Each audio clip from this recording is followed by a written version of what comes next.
Good evening, everybody, and welcome back to Final Fantasy XIV. We have traveled into the far distant past. And, well, I'm not really sure what we're doing here, but we'll find out today. So, let's dive on in.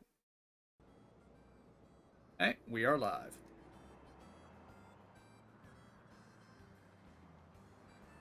And there are the NPCs that I was telling you about. Oh, the Marlboro has picked up one of them now. That's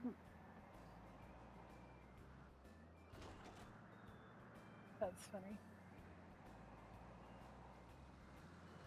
That was a weird looking mount that person was in. I didn't even notice. Um, the short fishy one that you get. Yeah, it's like the emperors. They're carrying an emperor and a bunch of guys on the outside all the way around it. Oh, running. gotcha. Yeah.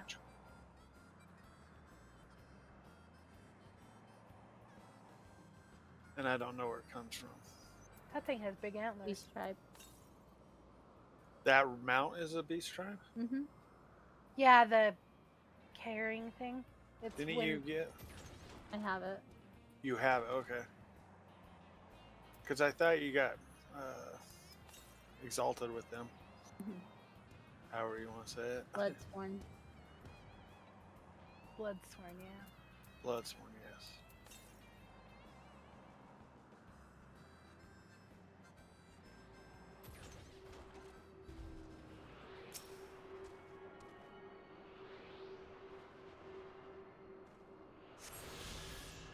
The point where they like you as much as they're gonna like you. Yeah.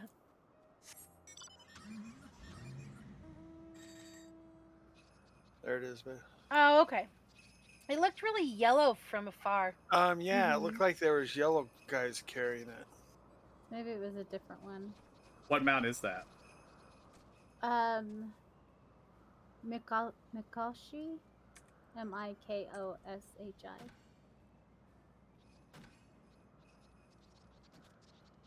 The way you hang off of it, it should be a 4-person mount. I think so. I feel so.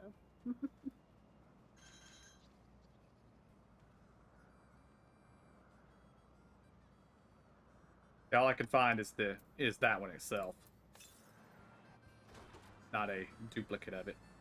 Maybe it was just this, like the colors from where I was. Have any of you bought the new store mount yet? Oh no, I haven't. What's Bird that? thing. That animal thingy you hang off of. Whatever it is. Oh, you're hanging off the Not front yet. of it like you're... Yeah, no. Yeah, I figured if KJ had still been a Lalafell, he probably would have already gotten it. Yeah, I would have, but no.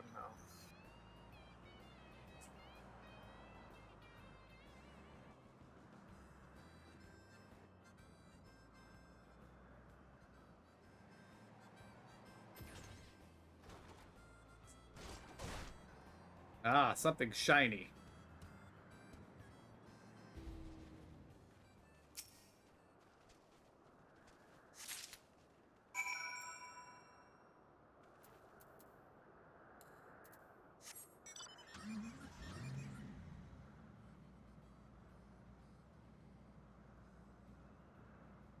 Macro is nice, isn't it, KJ? That's all right. He likes seat too, I think.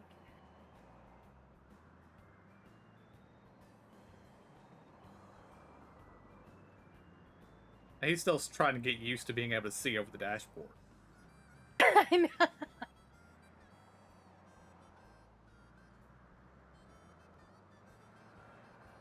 Oh yeah, it looks like he's pouting. He's got his arms folded and everything. I think that's what I do in the passenger seat, too.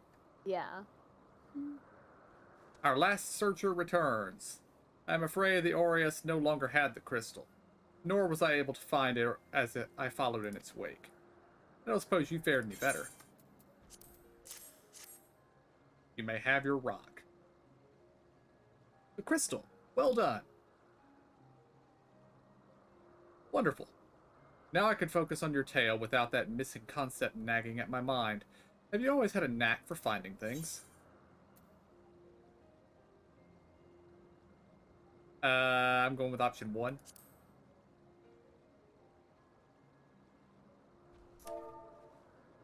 Oh, you too. Some of us seem destined to always be searching, for ourselves and for others. Long ago, when I held the seat of Azim, I was forever trekking back and forth across the star in search of answers to people's problems. Naturally, the need for such journeys has lessened considerably since I entrusted the position to my whimsical successor.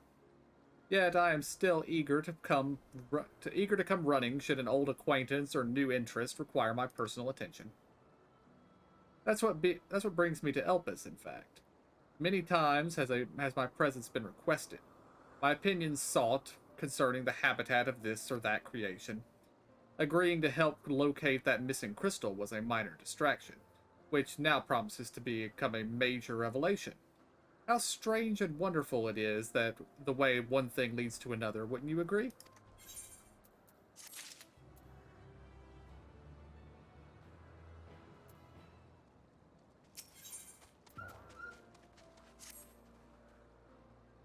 Thank you again for your timely help. Now then, it's time I returned this stolen property. If you would go on ahead to my accommodation, I will join you as soon as I have attended to the task. Follow the path straight ahead to the building at the top of the slope. I have the entire place to myself, so we can speak without fear of being disturbed or overheard.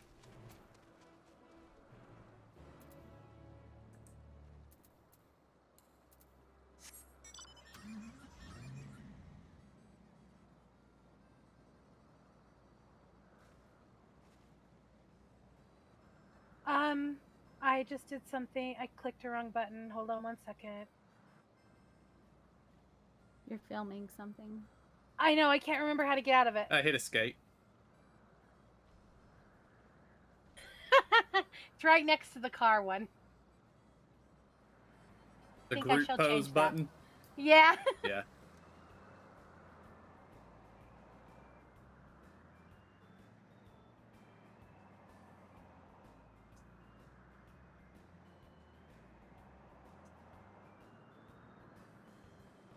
They gave her a rather large place to herself.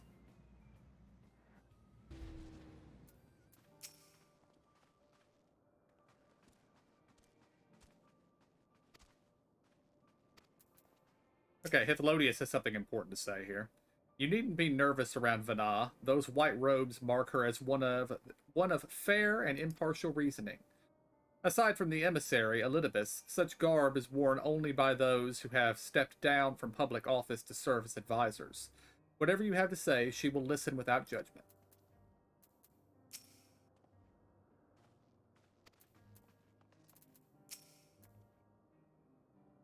Welcome to my temporary abode.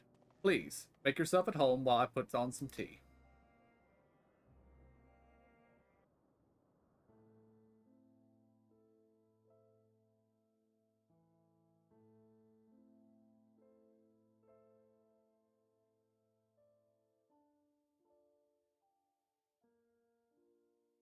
Ah, a wonderful aroma.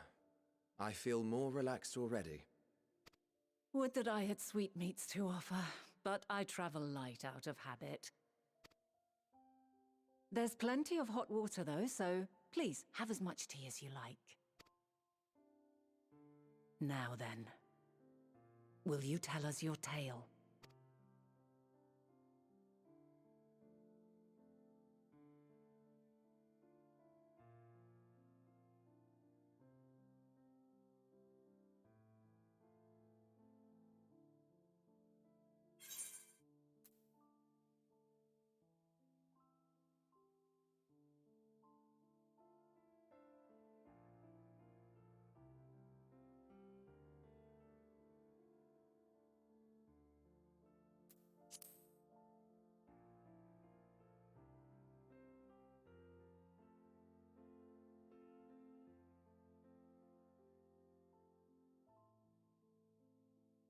Why don't you start from the beginning?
Preposterous. Utterly preposterous. While not the words I would have chosen, I too have my doubts. Much of it borders on the incredulous. What of you, Vanar?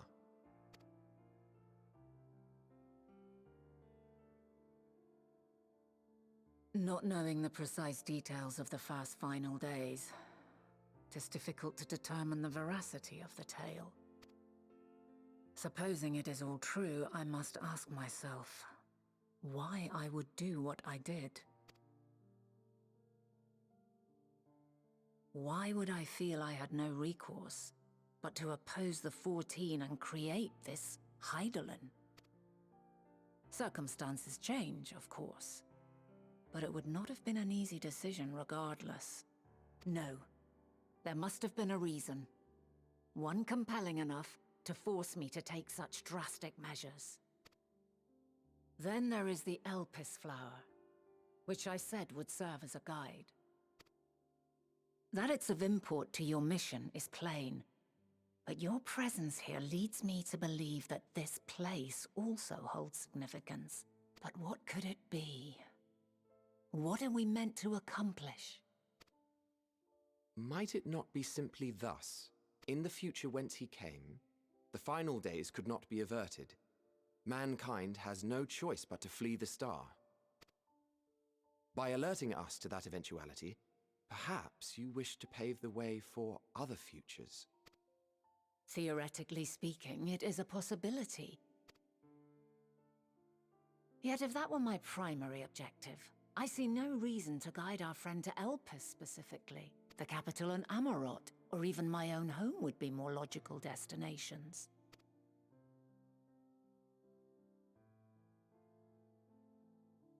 True, true. I note also that Hydaelyn did not specify a point in time to which he must return.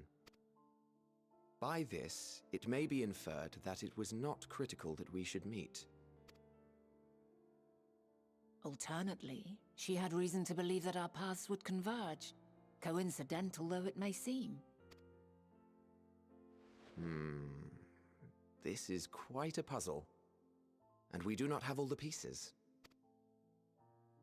Hardly any, but we do have one immutable fact. If the final days are indeed as described, they will bring death to all that I hold dear. Yet despite being afforded long years of preparation, the only provisions I could make were for flight. Nay, my first and foremost endeavor would be to find a way to forestall the coming doom.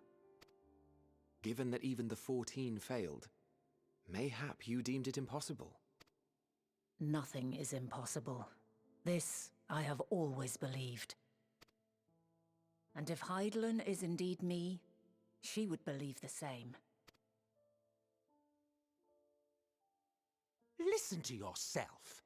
Are you seriously entertaining the notion that you are a messianic figure in some far-fetched tale?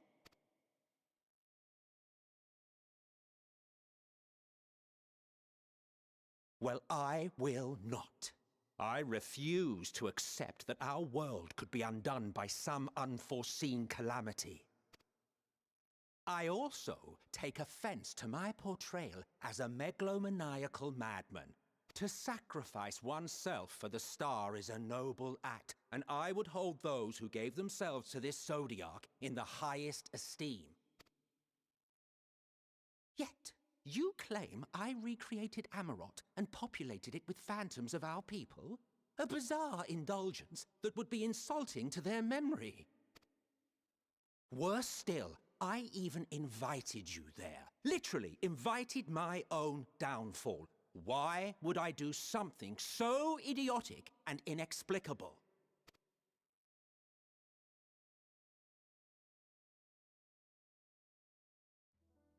Now, I will allow that the hypothetical task of restoring our world would be daunting in the extreme. The thought of having to bear such a burden for 1,000 lives horrifies me. But I would never forsake my duty. I would never forsake my brethren.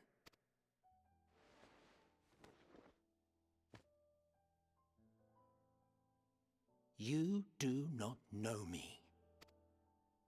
I've had my fill of your fiction. I will return to my duty, and you will not bother me again.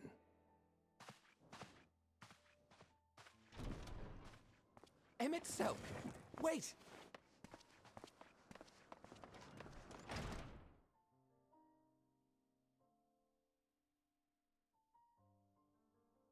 You've seen much of Elpis already. If you have any observations to share, I should like to hear them.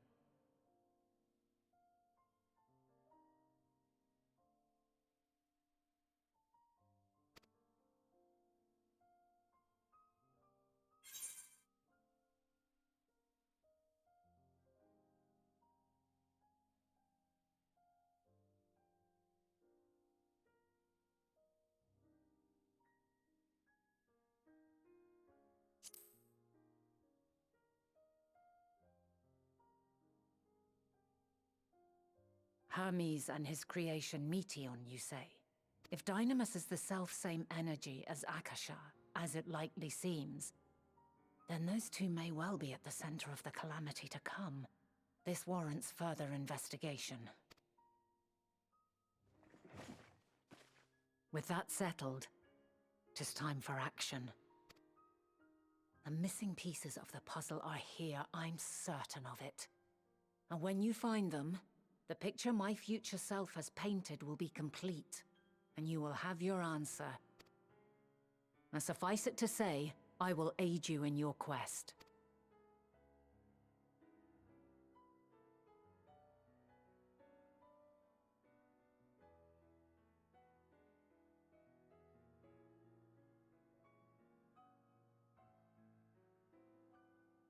Have faith.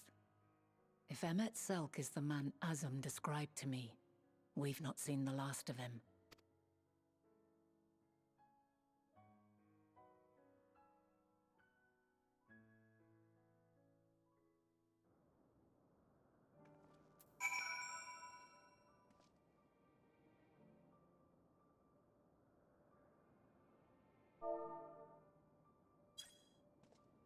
Be right back.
Okay, second.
And I am back. Welcome back. KJ's AFK. No problem. I had forgotten that tonight is garbage night. And while I remembered it, I figured I should go ahead and take the trash down. Yeah, good idea, huh? Our trash pickup is kind of inconsistent about what time they show up. So even if I remembered to do it in the morning, chances are they would have already come by. So, Because that's the way it goes, right? yep. Back. Welcome back.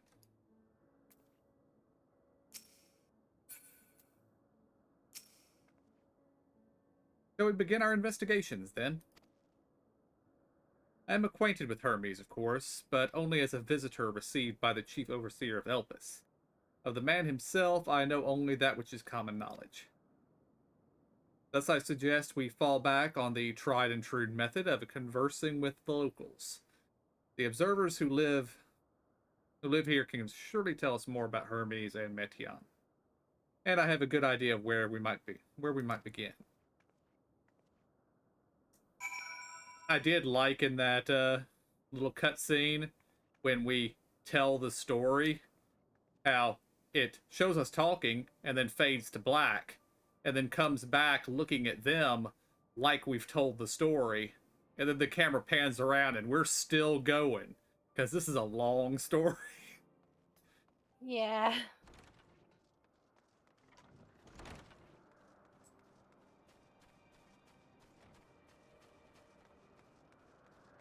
Emmett Selk reacted exactly as you would expect. Mm-hmm.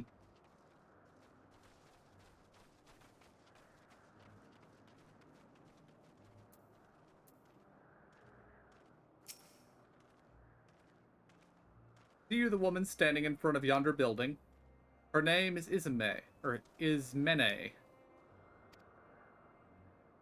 She is the one who made arrangements for my stay in Elpis, and from what I recall, she has held her position here for quite some time. Chances are she can provide us with some insights. Go and ask her your questions. I will help with drawing out answers, if need be, but I leave the choice of topic up to you. Oh, and my responses to the questions, I told them that humanity was having to flee the star. And then the second question, I said I thought this involved Hermes and Metion. I picked the top one for the first question, just the calamity, Mm-hmm. but then I also said Hermes and Metion. Gotcha. I did the top one on that second one. The whatever The other Aether stuff, not Aether. Aether stuff, yeah. Dynamis. Dynamis, yeah. Dynamis has something to do with it. Gotcha. Questions? For me? Well, I suppose I have no other pressing duties at the moment. The following event cannot be skipped. You may wish to cancel any duty finder registrations. Yes, I'm going to begin asking questions.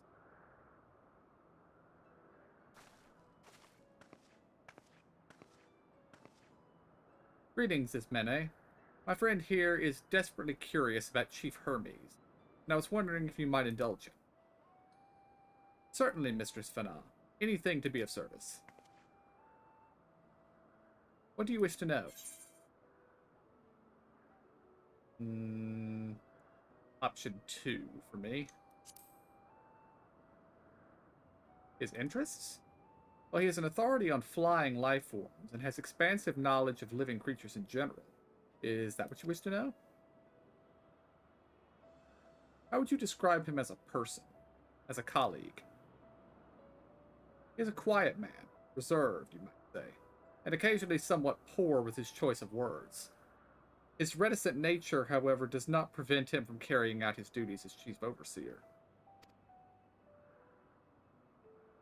I feel like that was a I asked one question, she asked the other one situation. Mm-hmm. I hope that answers your question. Was there anything else? Go ahead. The little bit that you read, and then you read that little bit, but it went right into what the first question was. So it's not like You got more information than I did. Oh, okay. So you asked the other question, and you only Uh-huh. got the second bit. Yep. Gotcha.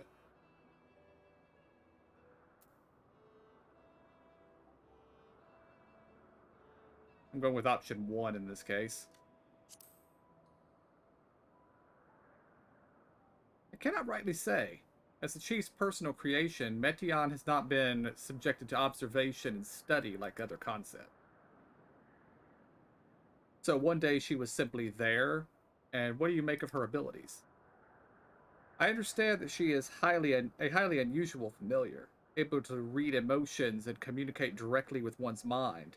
Exactly how she was created with this talent, however, is a mystery to me. My apologies, I wish I could explain her nature in more depth, but I've not had the occasion to discuss it with Chief Hermes. It did the same thing again. You got a little more information. Alright. I'm going with option 2 in this case. I beg your pardon? I've known Chief Hermes for many years, though I cannot say we are close. He has never withheld information to the detriment of our duties. Is that what you mean? Forgive us. We seem to have veered slightly off course here. Is there perhaps someone else who could tell us more about Metion? That would be Tamios. He has similar expertise with flying concepts and is more than eager to discuss the subject. You'll find him conducting his observations on the banks of the stream, somewhere to the east. Oh, and unless you take particular joy in rambling discourse, I suggest you keep your questions concise. We shall keep that in mind. Thank you for your patience and your insight. Think nothing of it. Is there aught else that you need during your stay? Please do not hesitate to ask. Come, I think we've taken enough of His Mene's time.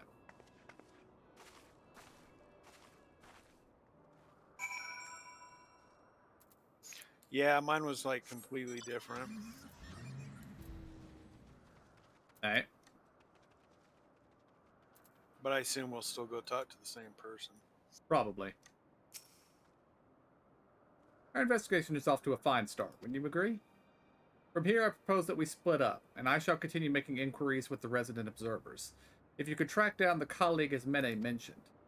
Although I felt compelled to take the reins of the previous conversation, your fearless style of interrogation will eventually lead you to the answers you seek. All I ask is that you watch your footing around the stream. We can meet back here once we've finished speaking with Tamios.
Oh, to your left.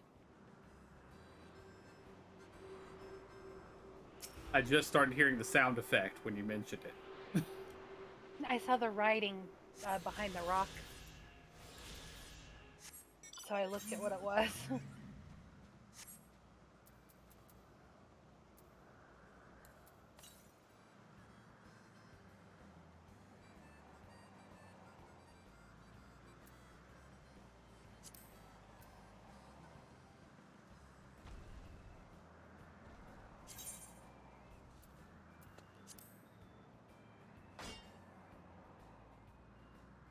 But they did do a pretty good job with Emmett Selk there of both making him not believe it at all, while at the same time not being able to find any lie in what we were saying.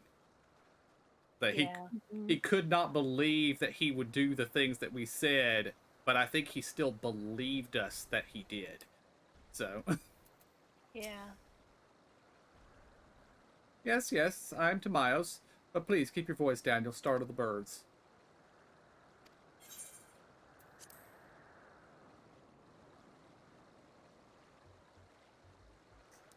So, what is it you wish to speak about?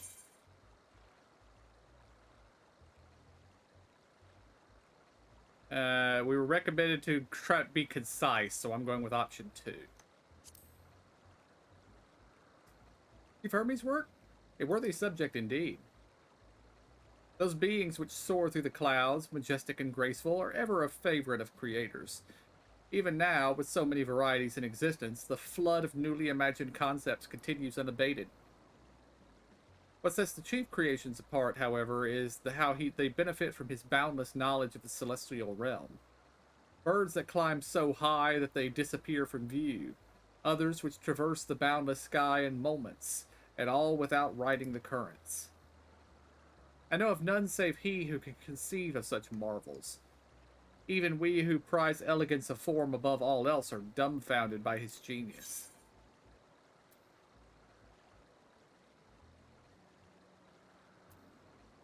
Going with the Metion question, option 2. My opinion on that matter would be superficial at best.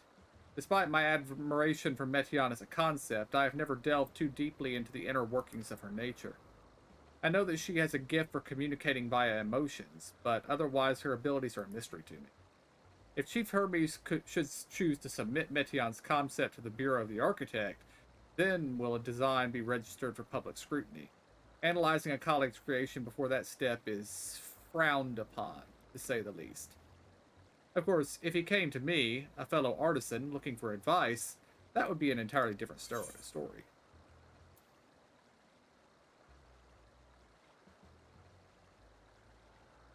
I'm going with option 2. Oh, no. Did I not just explain how that was frowned upon? I couldn't possibly circumvent conventional practice by...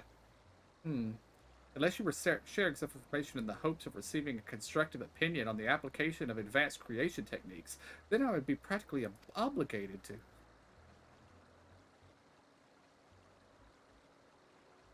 Tamios launches into a rambling and unstoppable deluge of justifications.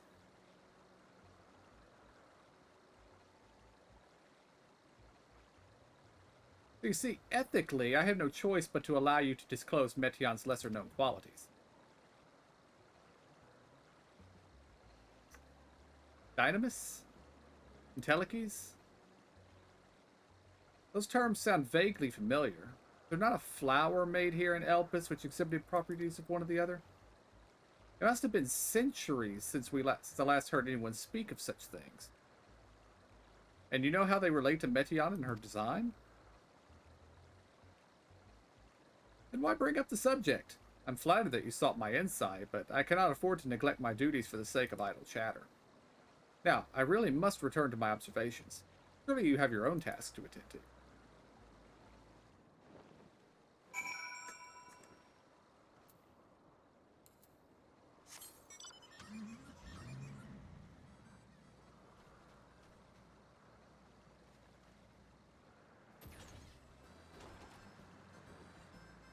Anything particularly different for y'all?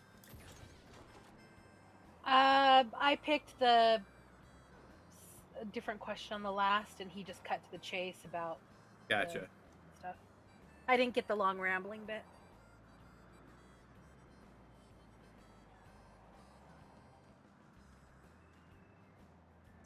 What she said. Ah, good timing. I finished my own investigations not long ago. So have you any new findings to share? No, not really. Let's see. Even an expert in the field had little understanding of Meteon's capabilities, let alone an awareness of Dynamis. My questions resulted in much the same answers. Hermes' colleagues view Meteon as his personal project and could provide no details beyond those which you just told me. Which leads me to believe that the only person with any significant knowledge of Dynamis is Hermes himself. Yes, we've made some progress here, but more information is needed if we are to reach any definitive conclusion.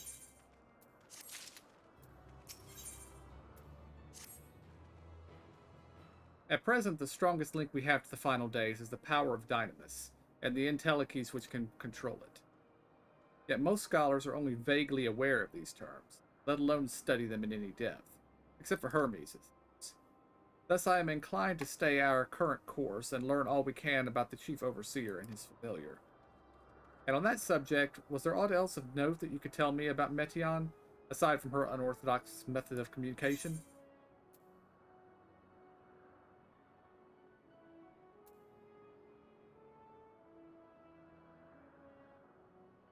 Option 2.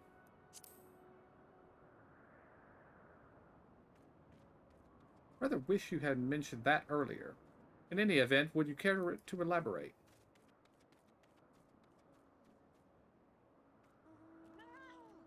These siblings of hers now travel the great expanse in search of deeper meaning. Thank you, though the mystery at hand remains unresolved. I feel you've touched upon a vital clue, one we should keep in mind as we continue. Next, I propose we take ourselves to Perpetua Crystalline. Not far from here. Just follow the path to the west. Did he accidentally make contact with another star out there that uses that power? And they're attacking?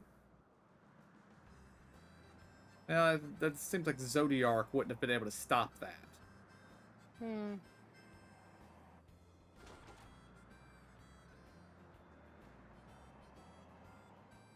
Or maybe he tried to make another one, and something went wrong. I don't know. I suppose we will find out. Yeah.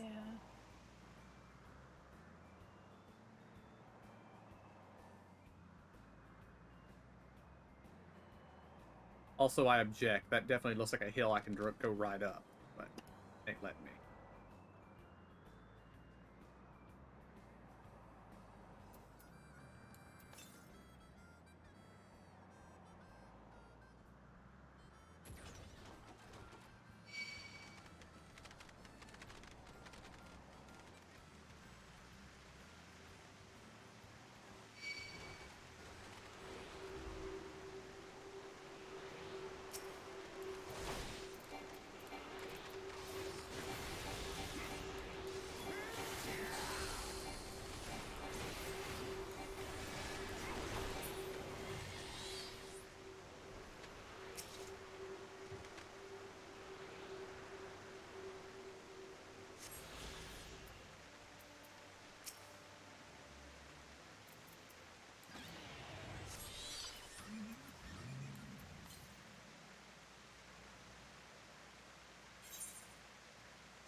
Alright, I think we have all the Aether Currents on this island.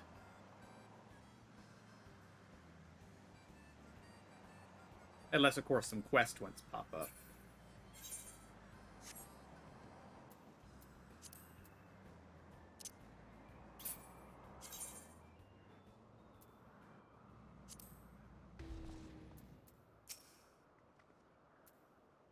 This tower and the one further along are both part of Perpetua Crystalline. This facility where they archive all of Elpis's observational and testing record. Despite how they appear from the outside, the interior is actually a vast area of magically interconnected spaces, which, while fascinating, is not the reason we are here, is it? I shall cut my architectural lesson short, and see what those two archivists have to share. If you could find someone to speak with over on the other tower, I shall join you there anon.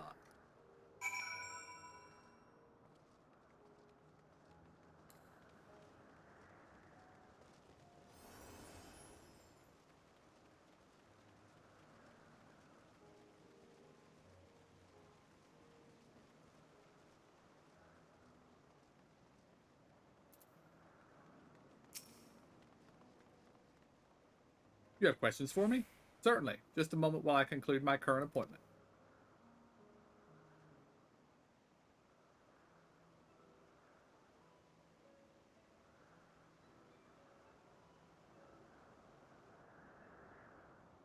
Indeed. So if you could provide a comprehensive log of those behaviors, we should then have sufficient data for our official records.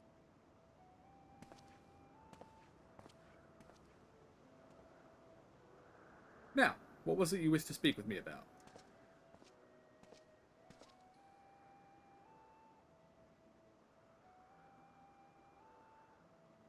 The Chief Overseer's personal research project. And by that, I assume you mean Metion? Such undocumented studies are difficult to track. After all, hardly a day goes past without seeing a researcher trailed by one creation or another. I'm afraid I cannot tell you exactly how Metion appeared, or when Metion appeared, only that she now spends much of her time at Chief Hermes' side. Although I do recall an interesting tale my dearest Ghislaine shared with me. Ghislaine is my partner, and a fellow researcher here in Elpis. She was returning late one night when she caught sight of Chief Hermes sending Metion heavensward, a host of them.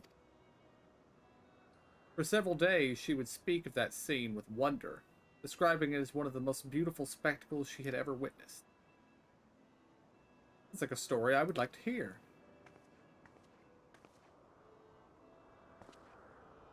Mistress Vana, I thought you had already returned to the surface. Permit me to thank you again for your invaluable contribution to our concept placement proposal. Pray do not mention it. As you say, my original plan was to leave after that task, but I have since become engrossed with Chief Hermes' research. Would you favor me with a retelling of this sight which so delighted your Ghislaine? Oh, of course. Or you could hear it from her lips directly if you prefer. At present, she should be observing a subject in Metabesos Thalassai. She does enjoy her time there, watching the sea creatures hunt and play, gazing upon the salty waters with the waters of the world's oceans recreated in such sublime detail. I imagine you must find similar joy in indulging your boundless curiosity, Mistress Vana, even though such pursuits must continually and regretfully delay your return to the star. Indeed they do.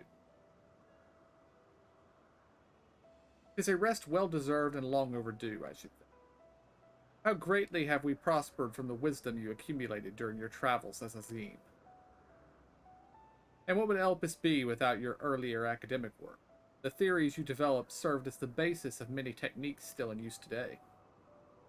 Man is a creature of contemplation, and none embody that nature with as much enduring passion as you. I dare say there is not a soul alive more worthy of a return. I shall rejoice to the day that you depart on your final journey. I will be honored. Well, shall we take this opportunity to meet with Ghislaine in person? Then allow me to reconfigure the door to the archives here.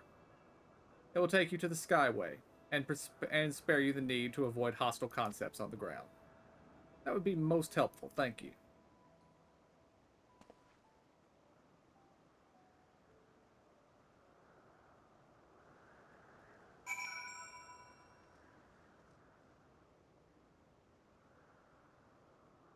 Vana, once I step through this door, if you want to rip this guy's spine out and throw him off the island, I didn't see nothing. Yeah, I get the impression she definitely doesn't agree with that. But he basically said, "Oh, you've done so much for us. I'm really looking forward to when you die." Mm-hmm. I have opened the path to the Skyway. Once you pass through the door, simply walk straight across across to the next tower and ask for admittance to the upper tier. Upon arriving at the upper tier, walk straight across the Skyway and you will find yourself at the entrance to Metabasos Thalassai. Elaine will be eager to share her tale with you, I am sure.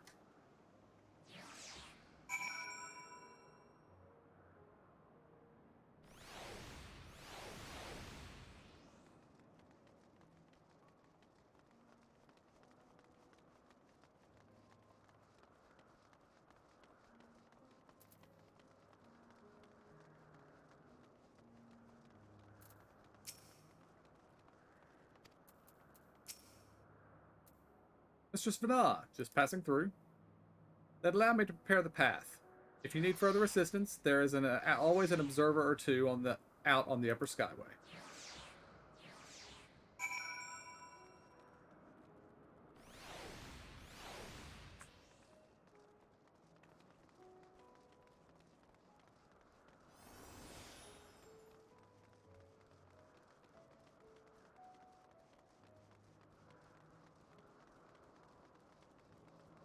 I'm surprised there's not a lookout point. We haven't run across one. This is true.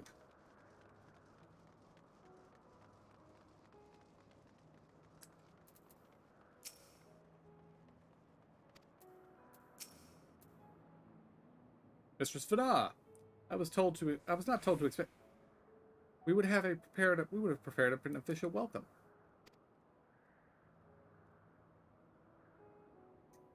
Please, there is no need for fanfare. I only wish to speak with Ghislaine, if that might be arranged. Yes, Ghislaine, of course. I will inform her immediately. Ah, but she may be engaged in a testing phase. You could be in for something of a wait. Should I let her know your business is urgent? That won't be necessary. This lovely view will keep us occupied until she's ready to receive us.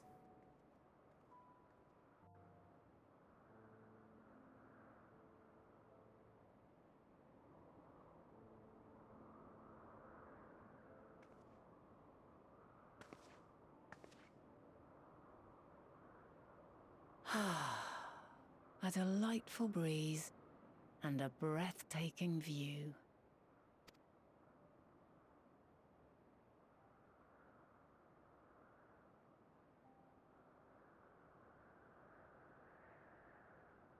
What is it like in the future? Is the world still a beautiful place?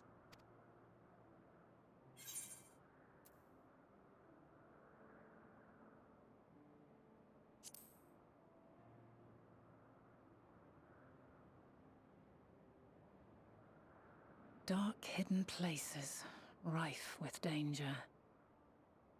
Those have an altogether different, but no less powerful sort of appeal. While we wait, will you not tell me about your adventures? Well, not the portentous events which led you here, but the simple delights all your own. By learning about the future world, I may gain insight into future me's plans. But more than that, I have an interest simply as a fellow traveller. Short of going somewhere oneself, there's naught more stirring than hearing another's account.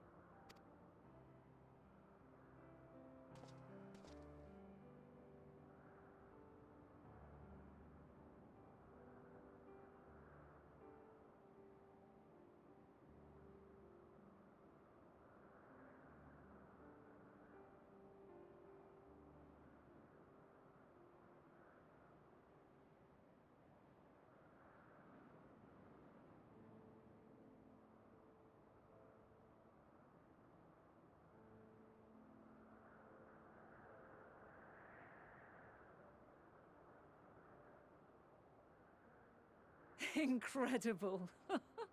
Would that I could have been there to see it.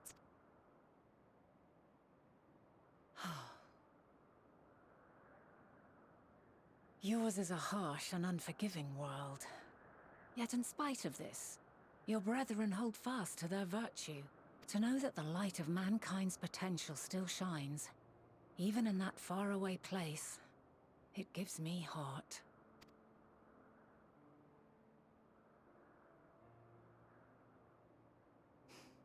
Thank you for regaling me with your tales. I will treasure every word. As you know, I was once a scholar.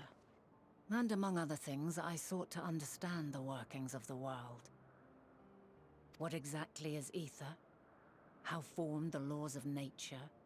Whence sprung mankind? Riddles and mysteries beyond counting. Over the years, I have managed to find answers to some few of them. Yet rather than attain a sense of mastery, the more I understood, the more I came to hold the world and its miracles in awe. We too are miracles, each and every one of us, born of the warm breath of life that traverses the heavens, swirling through eternity. When I fully grasped the improbability of our existence, nothing felt impossible anymore. If it could be imagined, it could be done.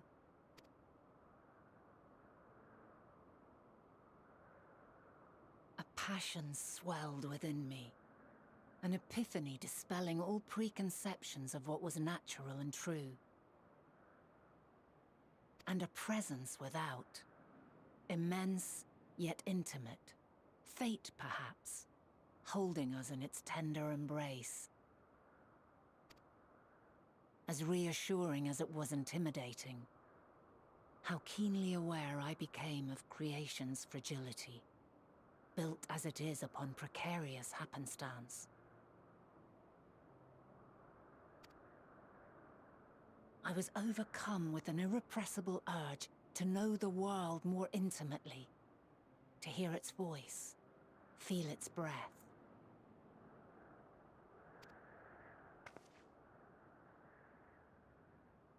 I ventured forth on a journey that very day, so very long ago now.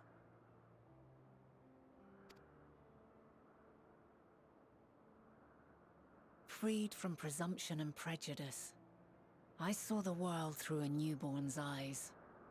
Everything fresh and new, and so beautiful. Lands that stretched on forever. Skies one could drown in. The heartbeat of nature, silent yet strong. And amidst it all a people. Beacons of light and life. Laughter that warmed my heart like naught else before. They are my meaning, and my purpose, my love. And so long as they need help, I cannot return to the star. Perhaps my future self is still waiting for it. The moment she can let go and walk unto the end. Safe in the knowledge that man will find his own way.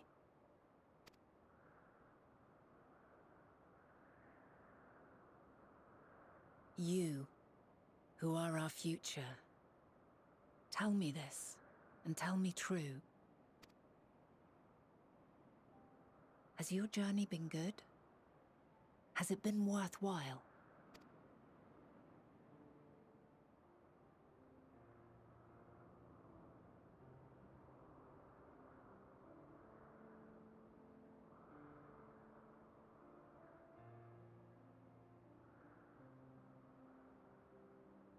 Pray forgive my lateness. My observation subject was rather irritable, and it took a while to settle it down. No need to apologize. Your work takes precedence. Besides, we had a pleasant conversation in the meantime. You're too kind. Now then, I'm told you wished to ask me some questions. Indeed. I've an interest in one of Hermes' creations. Meteon. You witnessed a host of them take flight, yes? Oh, that! Yes, yes, I did. 'Twas in the dark of the morn. I'd left the Thalassai after nocturnal observation. As I walked along, I spied a bright light climbing high into the southeastern skies. Then, in an instant, it was gone, like a shooting star, only rising rather than falling. But then another shot up, then another, and another. Intrigued, I made my way to the edge to investigate. And who should I spy on an isle to the south but Hermes and Meteon, the Metea, rather. There were lots of them, and I realized they must be the shooting stars that I'd seen. A dazzling spectacle indeed. Have you spoken with Hermes about this? Oh, yes. The sight left such an impression on me that I approached him about his mystery project the very next day. Alas, he said that he couldn't reveal anything just yet, that he needed to conduct further tests. It shouldn't be long now, though. He often returns to that isle, and I have a feeling he's nearing a breakthrough.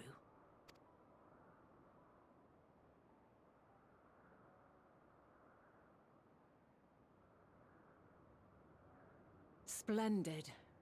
We are likewise eager for the details. Well, that is all we wish to ask.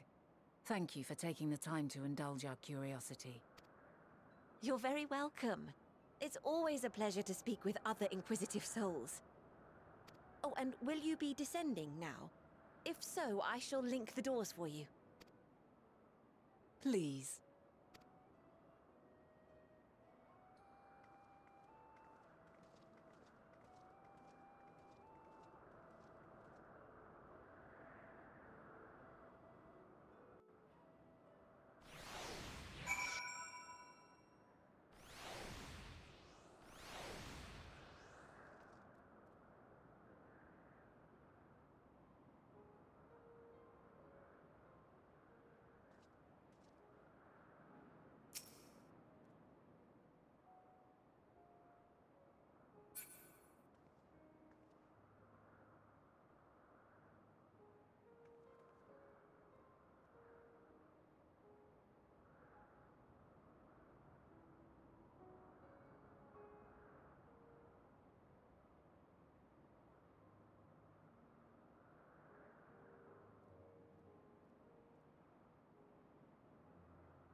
So, another piece of the puzzle falls into place.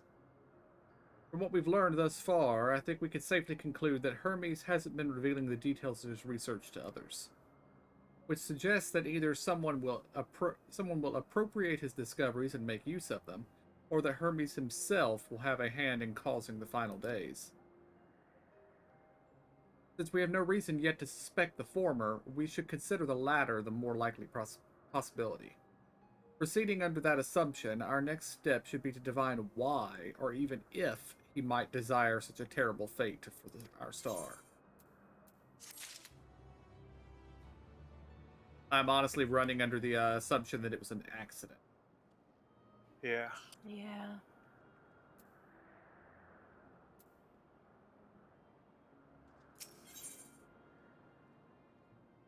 Thought just occurred. Sending creatures that feed off of and sense emotions into the black void of space. Maybe they just went insane.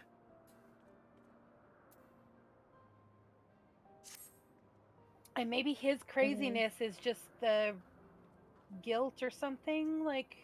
Yeah. Like, he knows he caused this, he just wants it over. But, I don't know. Yeah. I should like to visit the site from which Hermes sent forth the Metea. If we are fortunate, we might find some hint of what drives his research thus. Galeen said she spotted them in the southeast, rising from an isle she could see from the edge.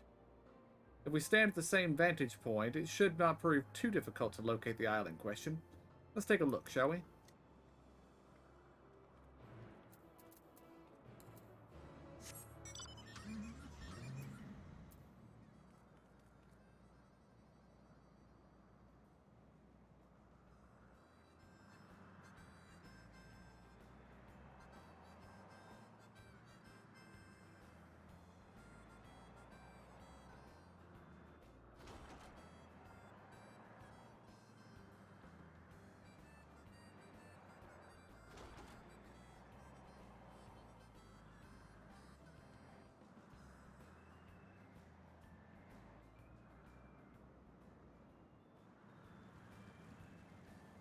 Just thinking about this little town here.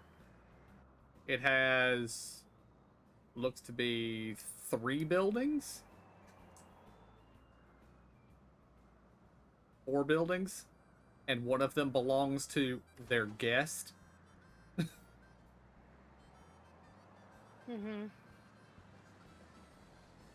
I wonder if some researchers have gotten eaten recently and they have some spare space.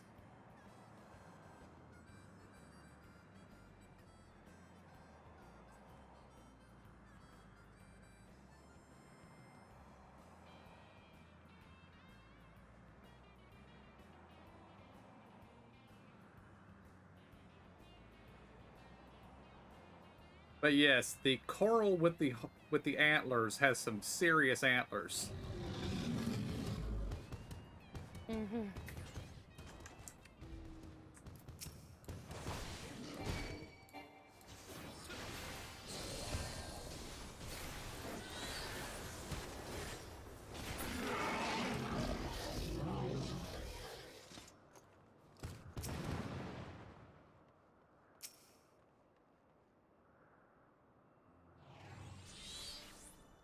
I'll say whoever designed that cat has never had a cat.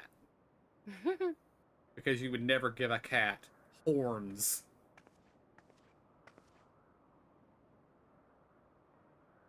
Now, if I were conducting some mystery research, where would I go? Ah, what about that one? Have you a means to fly? It's quite a distance away. How inconvenient, but hardly an insurmountable. To me, Argos.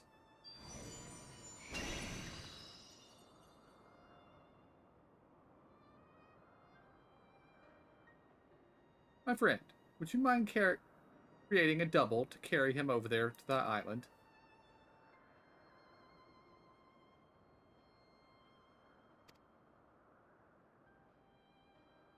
Stubborn creature. There is no place on this great star we have not together traveled, and still he remains obstinate in the presence of strangers. Argos has rather exacting standards, I'm afraid.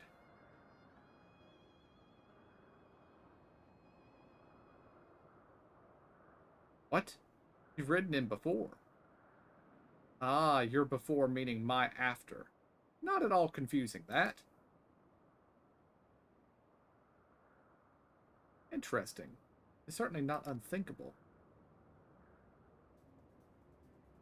But speaking of here and now, the quick solution is for us to face off in a sparring match. Demonstrate to him that you are capable of holding your own against me in a battle, and you should convince Argos that you are worthy of his back. And besides, I might even teach you a thing or two in the bargain.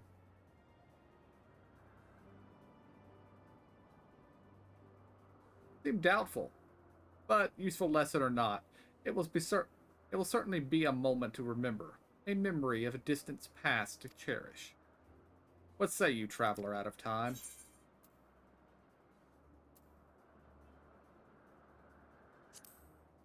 I went with option 1.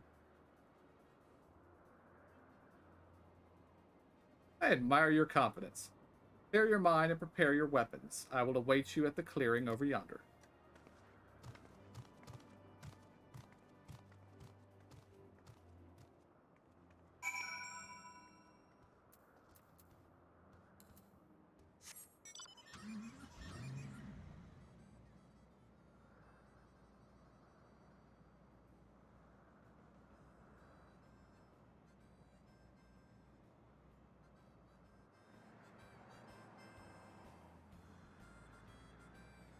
Of course, y'all could tweak the macro. If there's a particular seat that you like, you could always put it first on the list. Mm-hmm. I was thinking about it.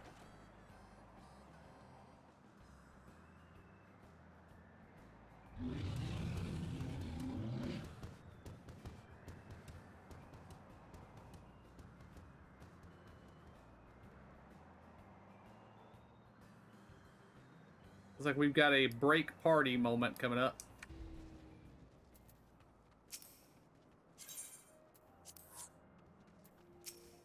See y'all on the other side. Shall we begin?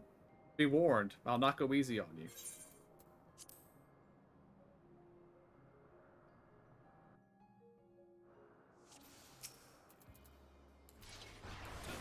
Let neither side hold back.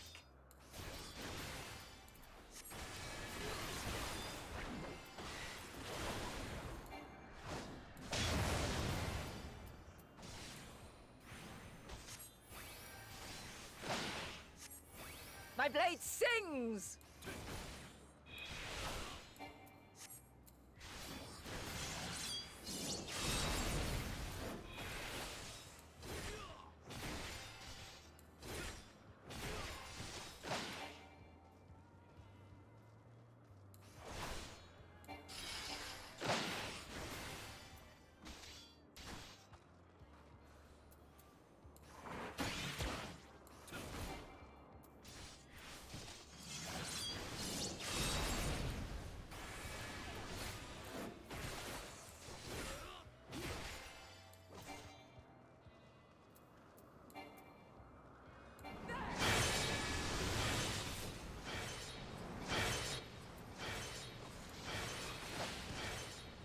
My blade sings!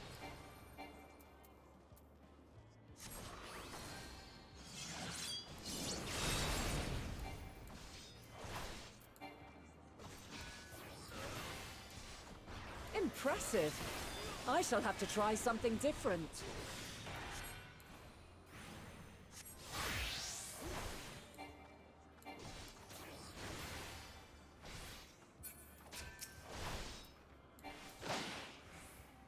No quarter.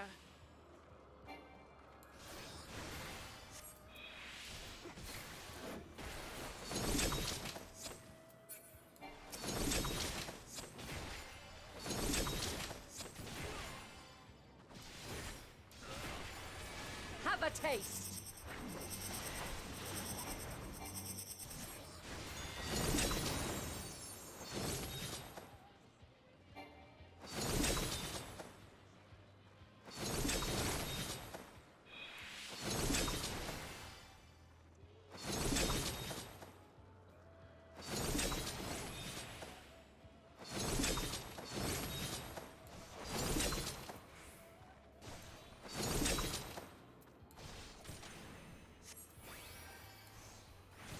I see you won't be easily overcome, but neither will I.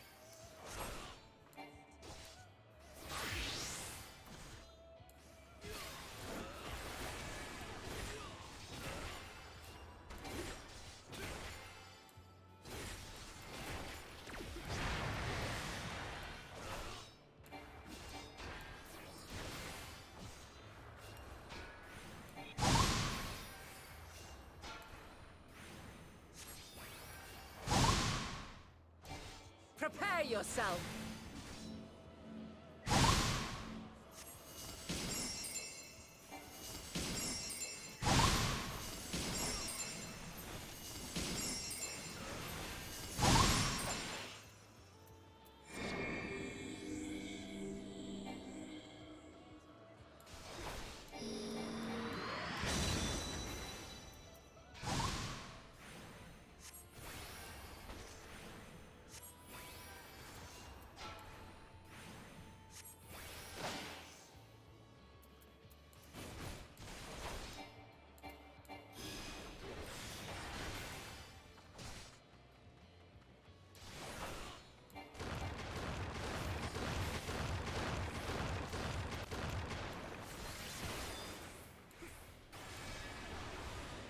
We've only just begun.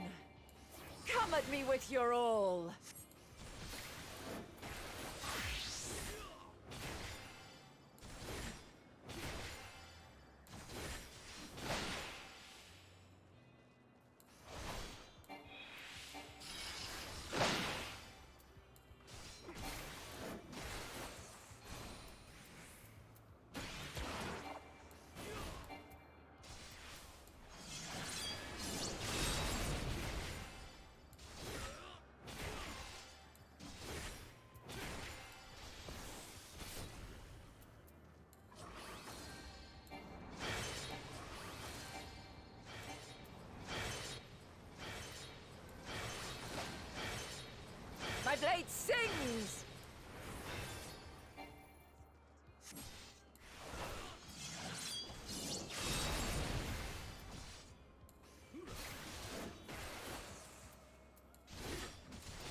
impressive. I shall have to try something different.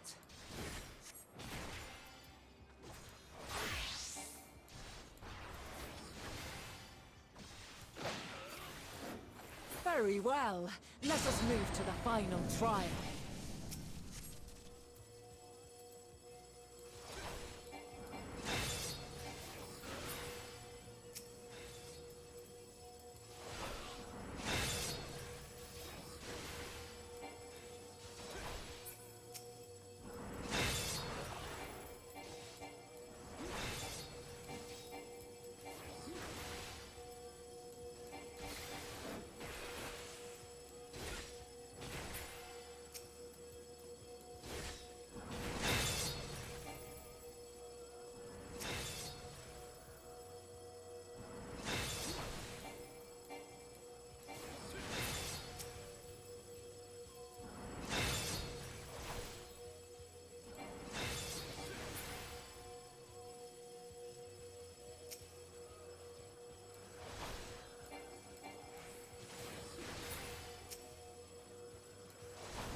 I'll be right back. Break your chains, shed your burdens, and show me your strength of will!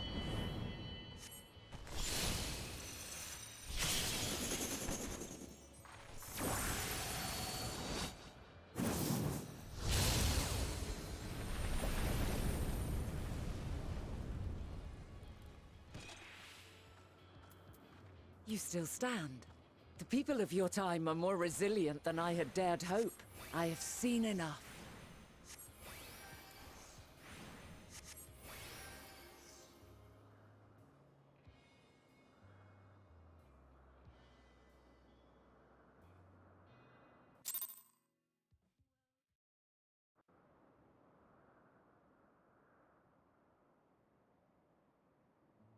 "'Twas my intent to finish it, but clearly I underestimated you.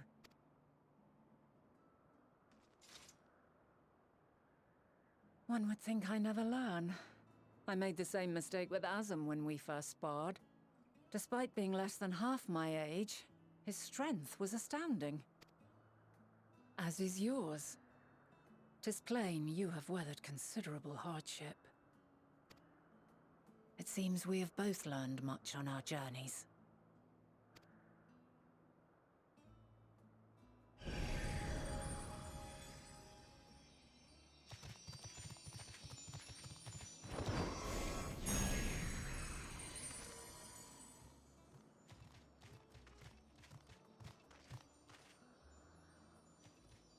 Well now, I dare say he has warmed to you. A boon to be sure. He never forgets his favorites, and is ever eager to come to their aid.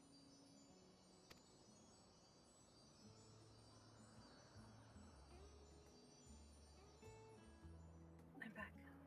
Welcome back.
How many hits did it take y'all to pop the bubbles?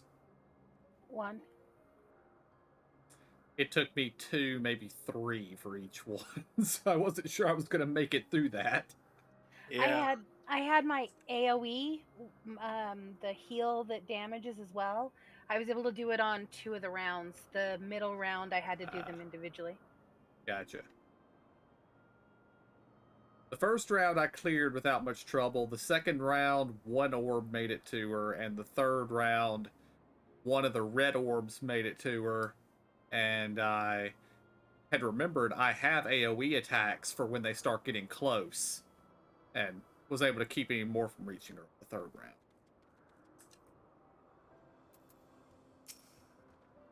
Yeah, my AoEs are weak, so yeah. Yeah. Argos will soon have us standing on that very spot where Metia made their departure in the night sky. With luck, we will learn something of Hermes' intentions. My hope is that we find no connection, no festering wish for oblivion. Then we might have Hermes and his considerable expertise working for us rather than against us.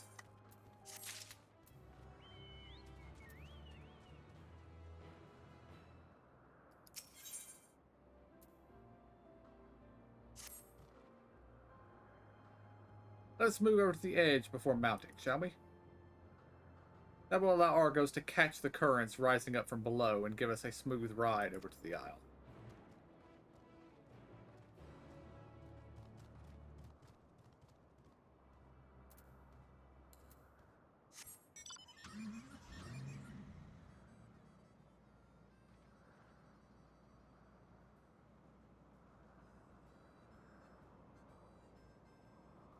Wings unbending? I missed What's something, that? Zora? What? I think it's a Beast Tribe quest that you have to say it out loud, and we have macros for those. I think she hit it Oh, accidentally. oops, Ah, yeah. gotcha. Probably hit Gotcha. it on accident. Yeah. I was like, if you're talking to this guy about something, we can stand here for a minute. But No.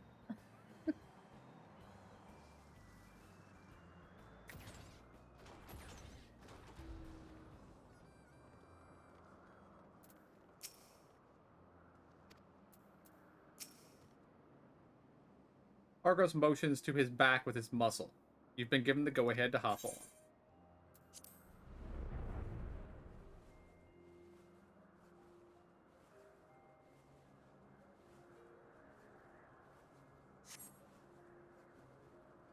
Yeah, I like the lighthouse down below.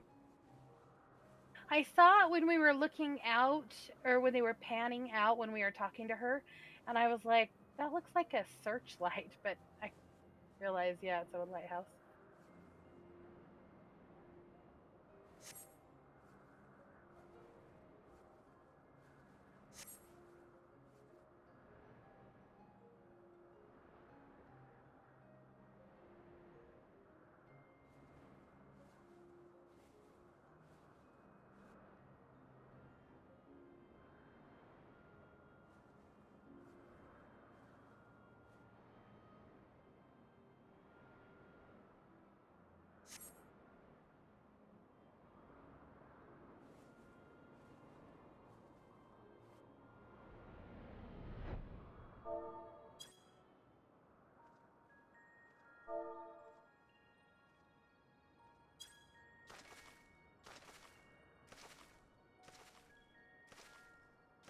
Quite a small place, lacking even the most basic equipment.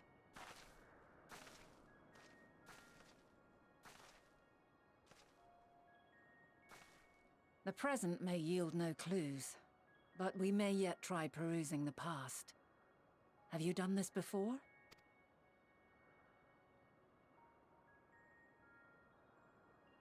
So you cannot control the power freely. Worry not. I shall assist you. Come and stand before me.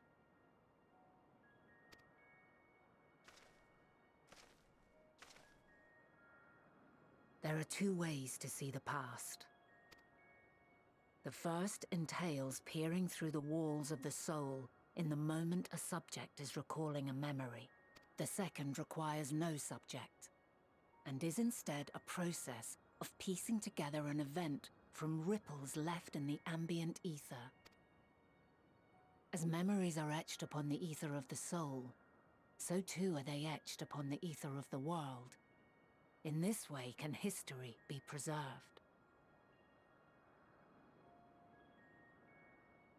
Such memories are given to fading, however, and can prove challenging to visit. But come, let us try. Close your eyes.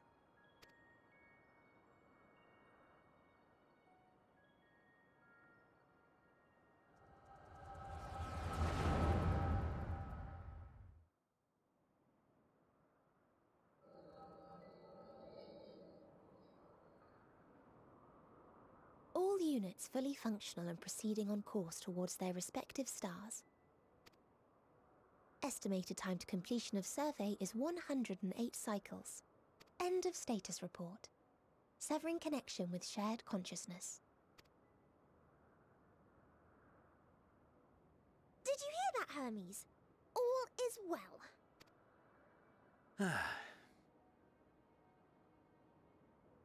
Yes. Good tidings at long last. Every step of the way, I've been reminded how little we understand creation. How the universe defies imagination. But soon we won't need to speculate.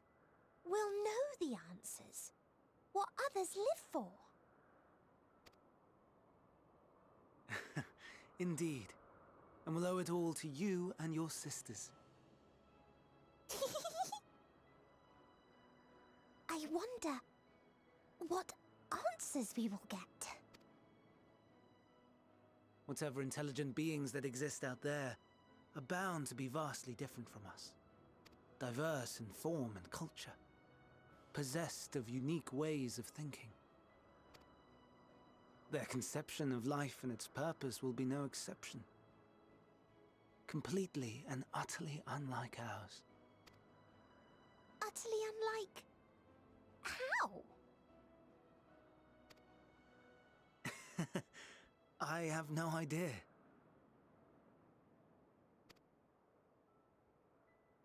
Yet whatever answers we receive, I will not dismiss them out of hand. No. I will think earnestly on them all. Then I will share them with our people, that together we may contemplate our own existence. Perhaps then our star will become a better place. Not only for man, but for all life. Meteion, though I gave you wings to soar the heavens, I did not teach you how to walk the earth. So loath was I to bind another living being. In the course of your long journey, you will learn from those you meet, learn to walk and run and so much more. And when you return, older and wiser, we will have a celebration to mark your homecoming and coming of age both. Will there be apples? Covered in syrup? And how are you supposed to eat them? Rather than food, perhaps a flower. Yes. Upon your return, I will gift you a beautiful flower.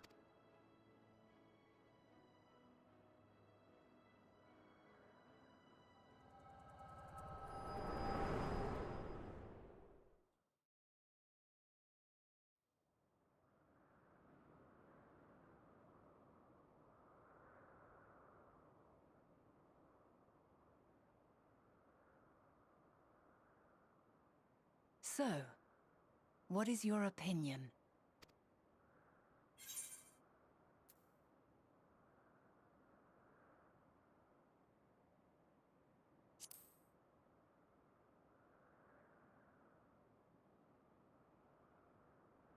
I understand. He is a gentle soul, and well-intentioned. Yet it does not take ill intent to beget ill. We must consider the possibility that something may have gone awry. Perhaps it was oversight, or simply an accident.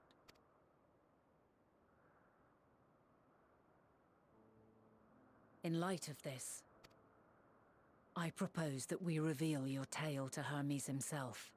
If he does not wish for the final days, as we believe, he may well join us in pursuing a solution.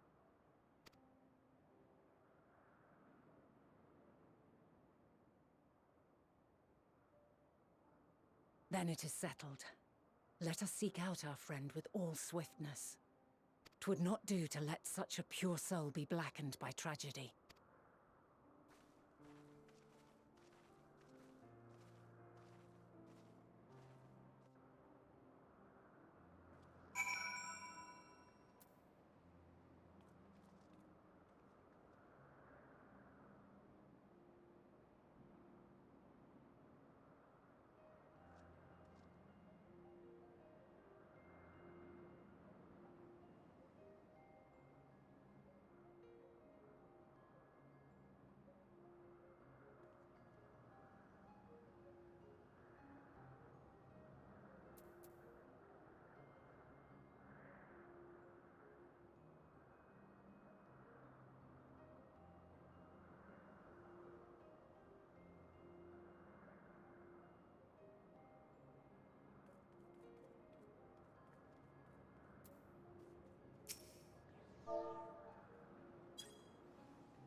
Which option did y'all go with?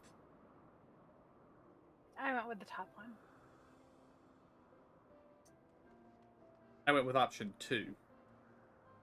He's a gentle soul, but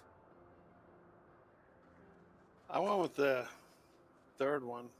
It wasn't conclusive because here's my thinking on it. I think that they're going to get, they as in those people, these people are going to get tired of his little pet and then make him destroy it. And I think that would turn him dark side. So I'm like, just that one instance isn't enough to choose, you know? true.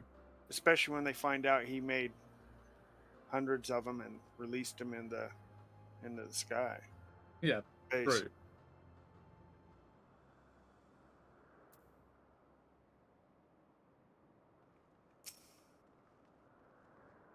There are a number of places where Hermes might be in Elpis. But we could do worse than to look in Piscis Hibernia, the largest facility.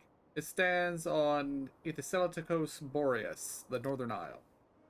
I wonder, for an institution which claims to studiously research every species destined for release into the world, did you not question how they find room for them all on so few islands? The answer lies in Catesis itself.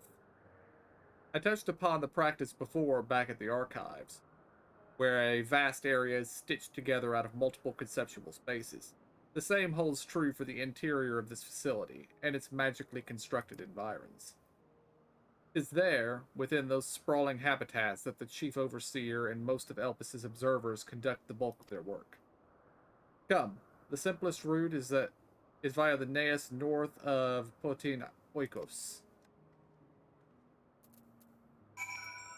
Did she agree with you though on all the choice? Like she agreed with me, so I wondered if she agreed with you guys Yeah. as well. Yeah, she agreed. She agreed and then put it back to him having such a good spirit or soul. Like if I had chosen number 1, I think it was. Number 2. Number 2, yeah. It does not take ill intent to beget ill, I believe is what she said.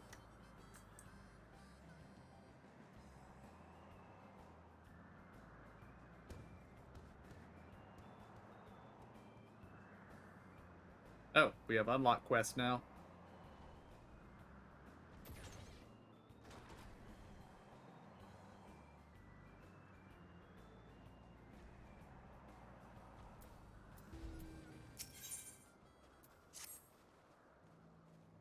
You're a visitor too, aren't you?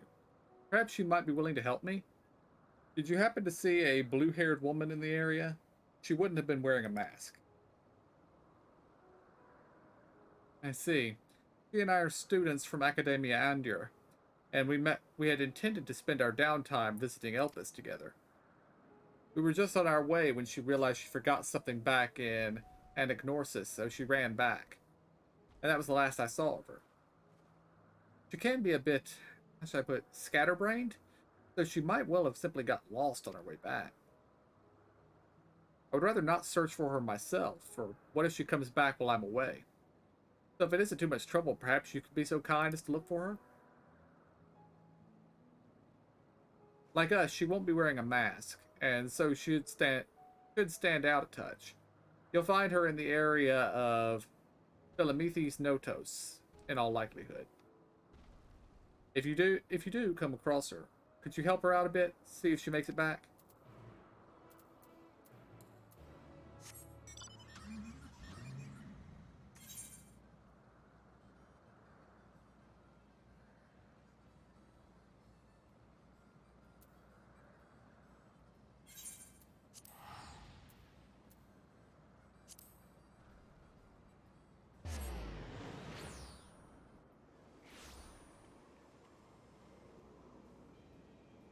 Realized we'd have to track down the gatekeeper and get teleported back down to this island anyway, so just go to the Aetheryte.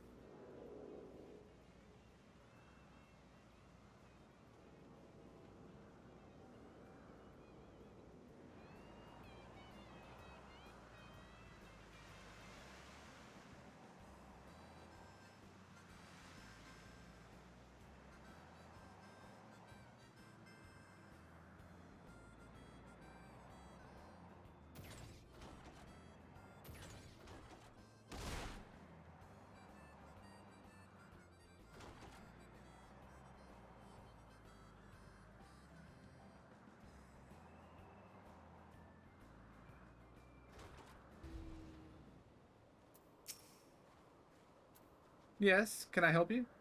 Oh, wait. You need directions somewhere?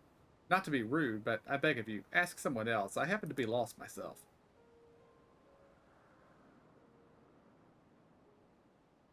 Was that a woman ask you to come and find me? That would be my friend, no doubt.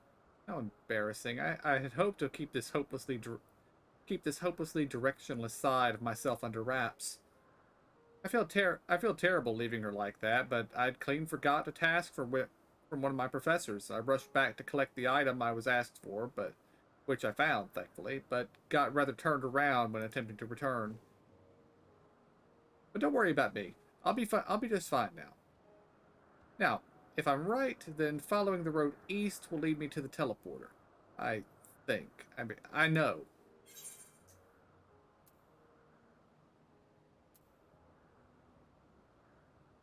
And go with option 2.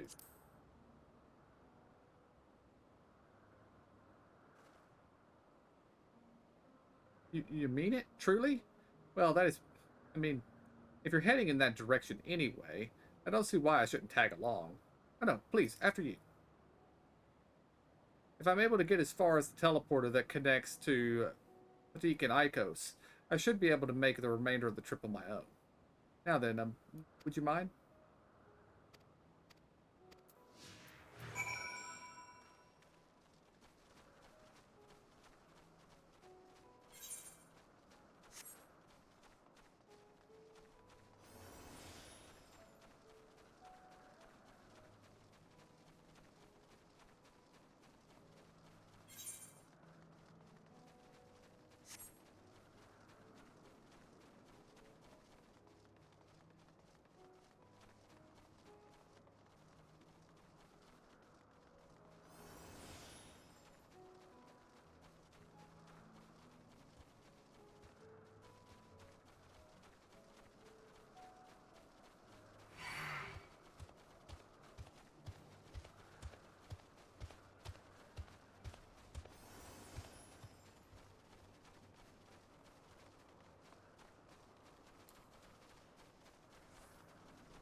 What a relief it is to see a familiar sight.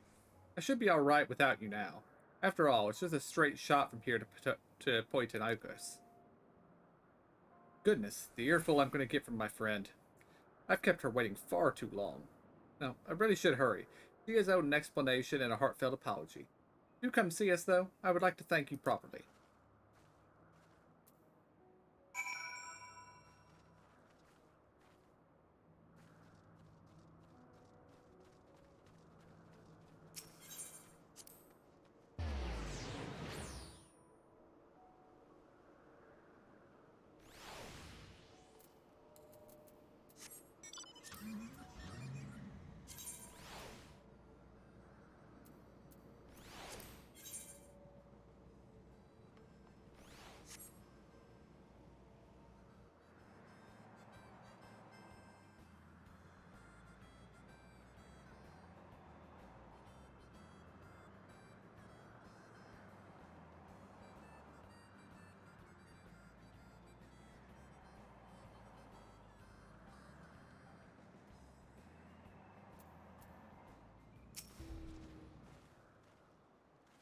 Thank you for your help.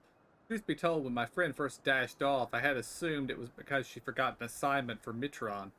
Lo and behold, I was right. We are studying the words of Mitron at Academia Ander, learning all we can about the engendering of aquatic life from that self-same master. Honestly, though, I have no idea why Mitron would ask me to procure a flower of all things, and one that's still undergoing testing in Elpis. It's very beautiful, yes, but what has it to do with ichthyology?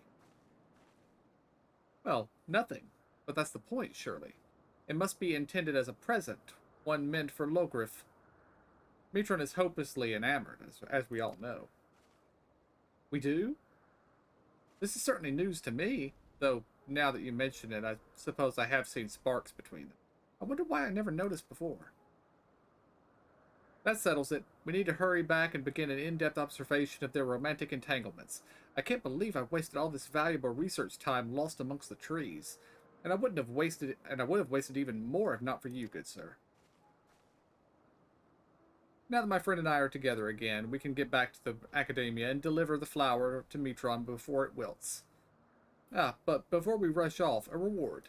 You certainly deserve it.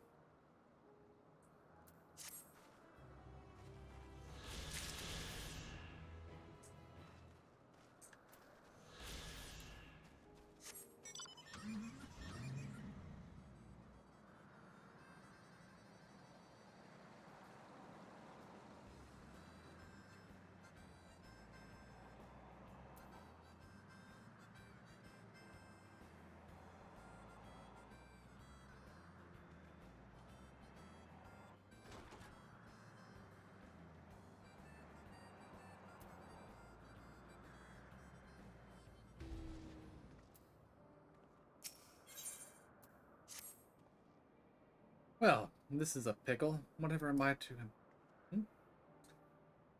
Please tell me you're here to deliver a message from Cleon. You are a familiar, yes? Azim's familiar. Oh, and I do like the name. But if you belong to Azim, then what has become of our visitor from Amarat? He was meant to arrive some time ago. Our wildlife subjects are accustomed to the presence of long-term observers, but when someone from outside Elpis comes to visit, the reactions can be somewhat unpredictable and occasionally violent.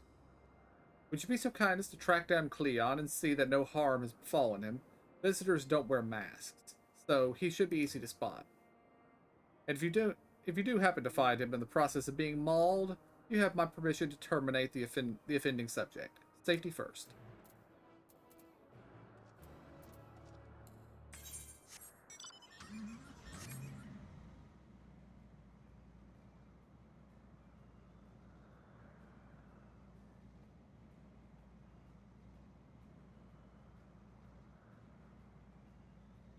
Emo?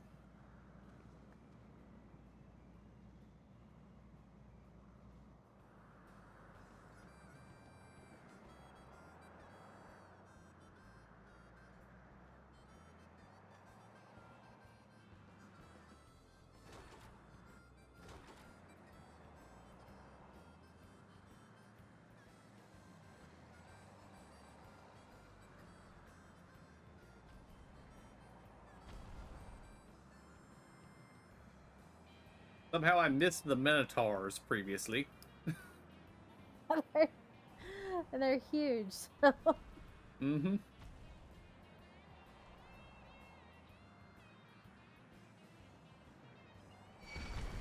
Oh, and Cleon is having a meeting with one of them right now.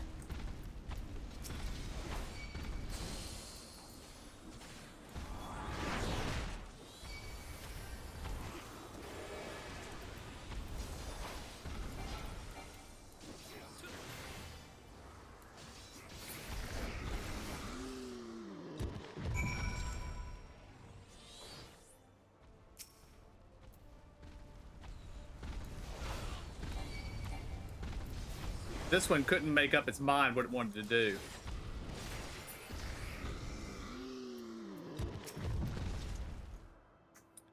Thank you for taking the initiative.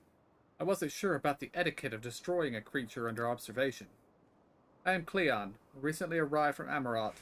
I assume Myra sent you to fetch me? I see.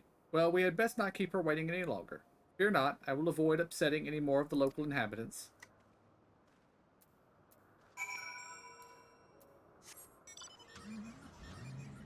If you're capable of that, why'd you piss them off in the first place?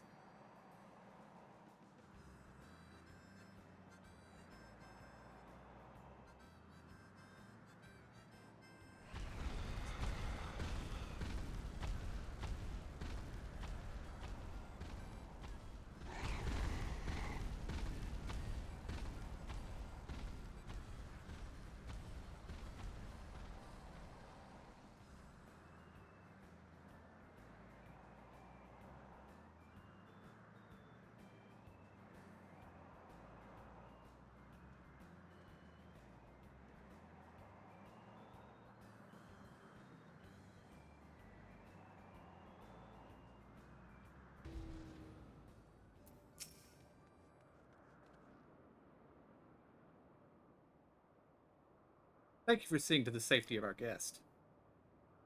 Indeed, my hesitancy to act would have ended poorly had your messenger not been there to shield me.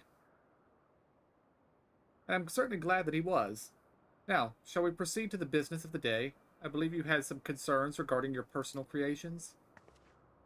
Yes, as embarrassing as it is to admit, I was worried that the concepts I registered with the Bureau of the Architect may not be fit for release into the wild. Oh, you needn't feel embarrassed. You wouldn't be the first visitor we've had who has expressed difficulty in keeping their children helping their children leave the nest. We can look in on them right now if you like. I should like that very much, but I do have one request. When you swooped in to rescue me from that beast, I was treated to an impressive display of battle prowess. An entity with your strength and instinct would be the perfect candidate for evaluating the worth of my modest creations. I must insist that you join us. What a fascinating notion. Yes, I quite agree with your assessment. Then we'll all go together, whenever you're ready.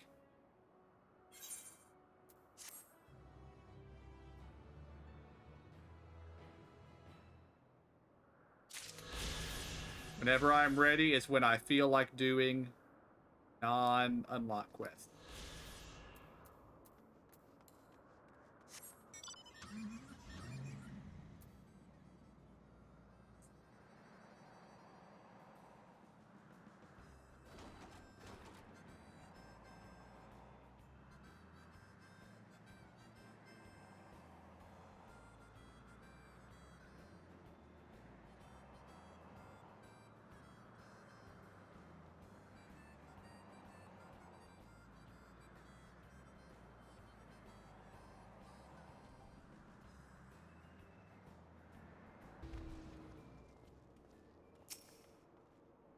This appears to be the teleporter Vana told you about. Motes of light yet hang in the air, suggesting the device was but recently activated.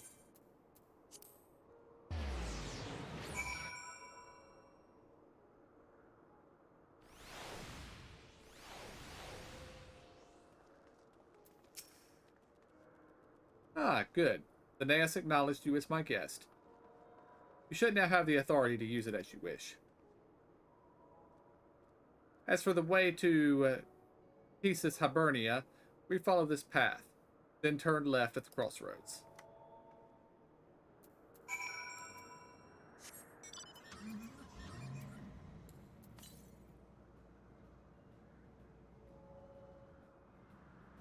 I'll be right back. Okay.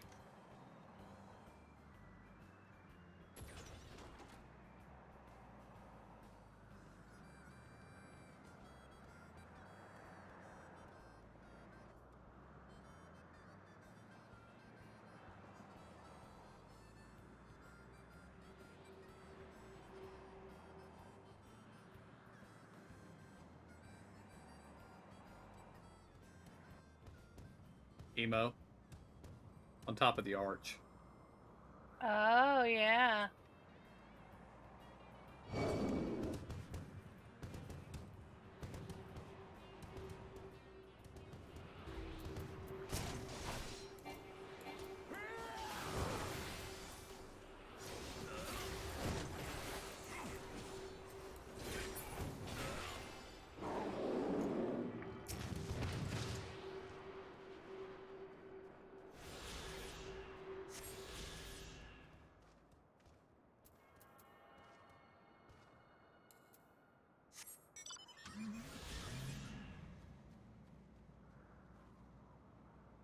Okay, I believe that should be all the ones that we need to find.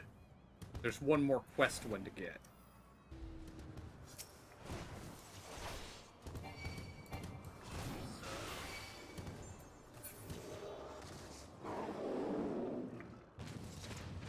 Oh, and of course she gets it. She's not even here. I was wondering where these hides dropped. They're used in some of my high level gear making. We need to kill some? Sure. It's cheaper than what they have out on the market.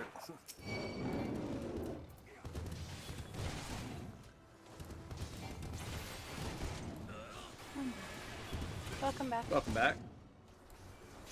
Grab that thing by you. There's it.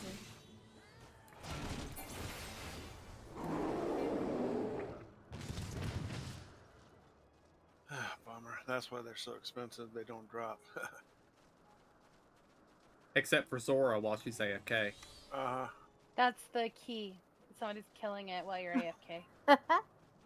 I hit them. No. The first one we killed when you were gone. It Oh. dropped. It's the only one that dropped, and you got it. And you Yeah, weren't there. it dropped 3 on top of that, not just 1.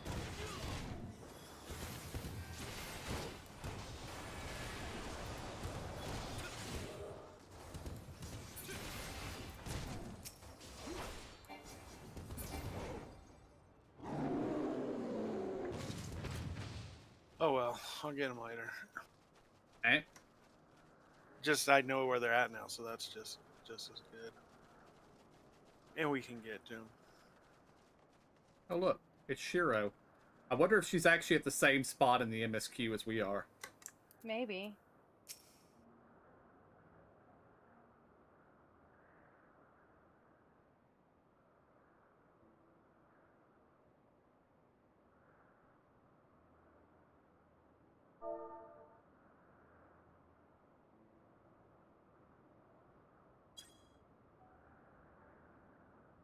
Here we are.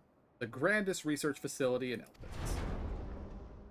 We should head inside and ask after Hermes' whereabouts.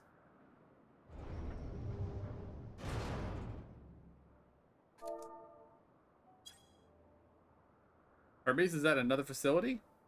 Hermes is at another facility, as we've just discovered.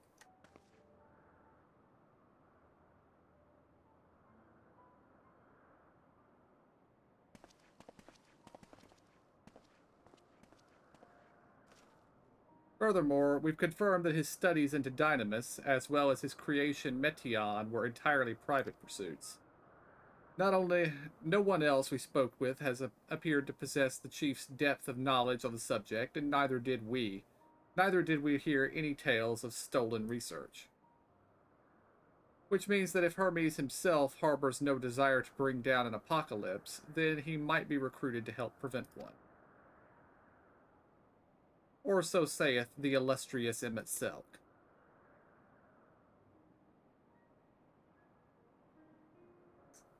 According to your story, the 14 divined the connection between the celestial currents and the final days, but were never able to pinpoint the root cause of the calamity. With our people's greatest minds, not to mention Hythlodius's sharp eyes, committed to the pursuit of the solution, such an outcome seems inconceivable. And the only possible explanation is that the nature of the catalyst was so inexplicable that we even failed to perceive it. And what better fits that description than the invisible, intangible dynamis? Which in turn leads us to our next question. How did Hermes, in his role as Fandaniel, not recognize the subject of his own research? We must assume that he either knew and was unable to help, or that he was otherwise prevented from identifying the cause in the first place. At this juncture, all we can do is speculate. To be clear, the Convocation does not tolerate acts of deception or malice. We are practiced in perceiving truth, and would have known had Fandaniel lied to us. Hermes has no conscious wish for the world to end. Of that I am certain.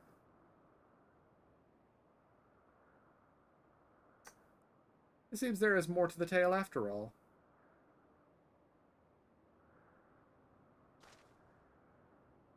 We conducted an investigation of our own, you see.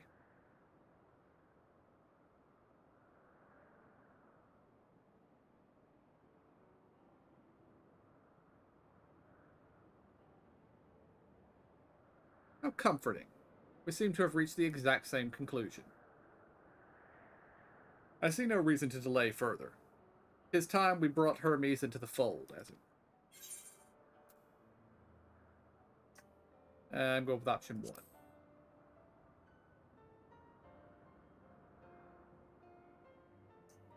Save your thanks. I did not say I believed your ridiculous story. But as Emmett Selk, I have a duty to examine any potential threat to our existence, no matter how ludicrous or personally offensive I may find it. I like how Hythlodius giggled when he said that. Mm-hmm.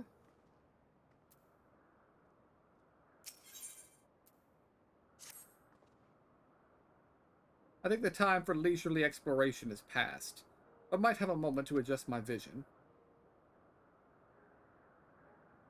There he is. On the next aisle over, Mettion is with him. Hermes appears to be in the midst of an observational study, but I suggest we hurry over there before they venture elsewhere. Head straight down the path, and we can teleport to Misopus Euros from the device at the bottom of the slope.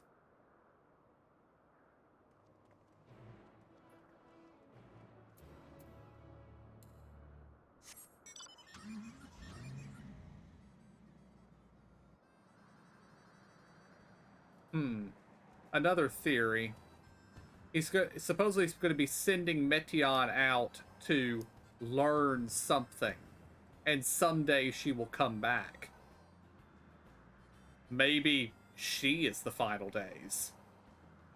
Yeah, I was also thinking that because he's not here anymore, and she may trigger it. Yeah. Maybe.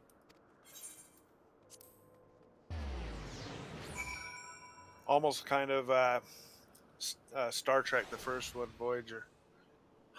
Indeed.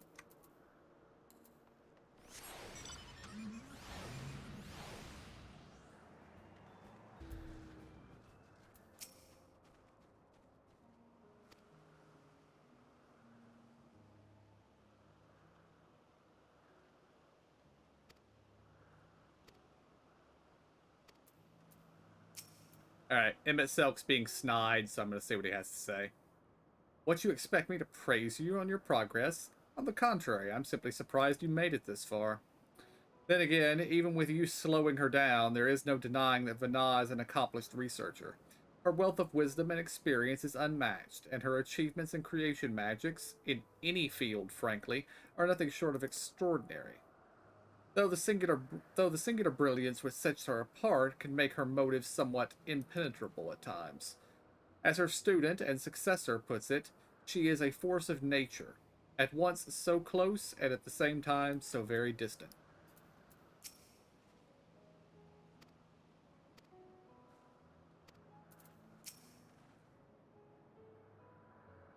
They are close by, within the Hungering Gardens. That would be the circular enclosure you see up ahead. Well then, make yourself useful and bring Hermes out here to us.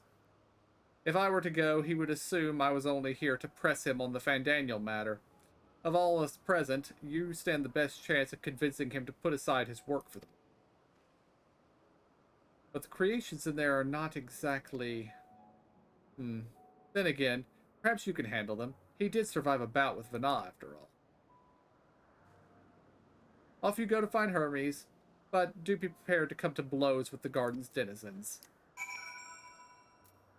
Yes, the Hungering Gardens is probably not a good place.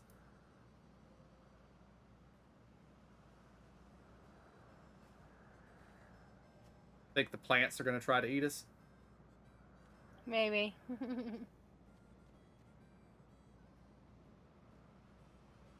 Zora, are you okay?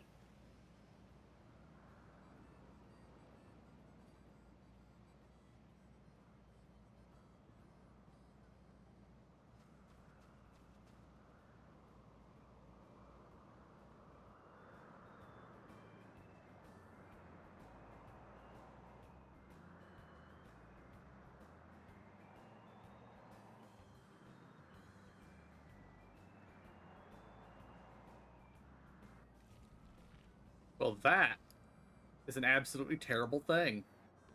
Several of them. Oh my gosh.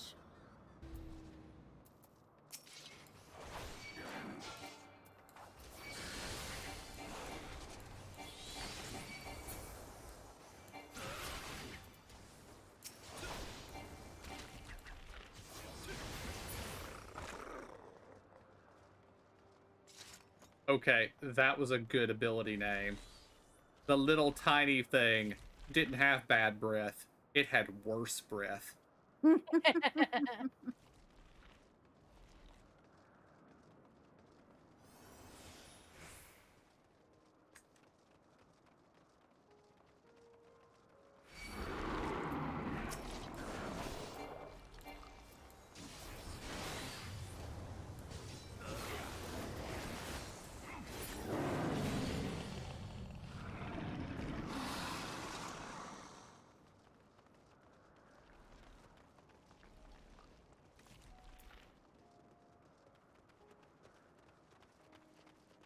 So, oh.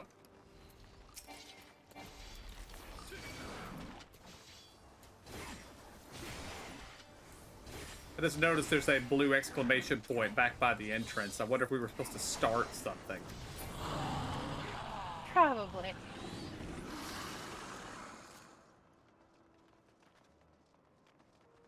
Although we do seem to But be... it's on the other island. Oh, you're right. That's a teleporter. Okay, never mind.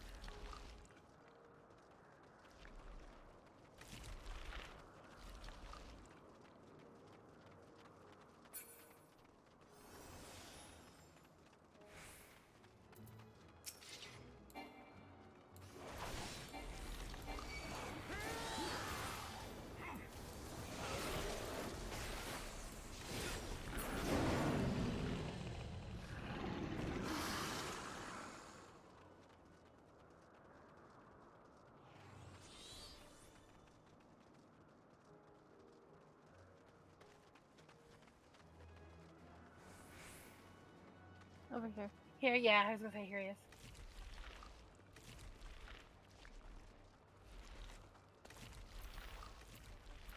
I'm bringing two with me. They jump.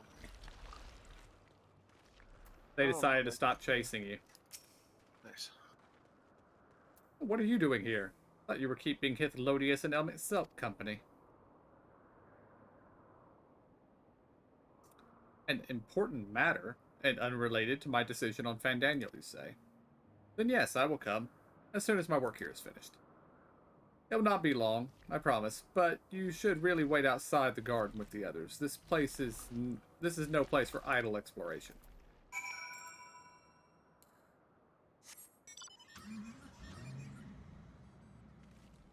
Question is he going to come out, or is he going to run? Run. Meant to talk to Metienne. We're taking notes. We'll talk later. So, yeah. Wow.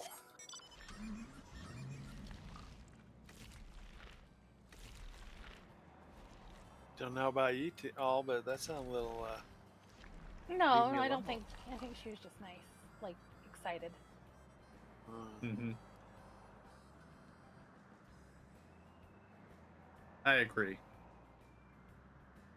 Maybe, but she lives off of, or doesn't live off, but she enjoys the feelings off of the others there. And he's True. her main guy. But if he is actually doing research, he likes doing research. Yeah. So.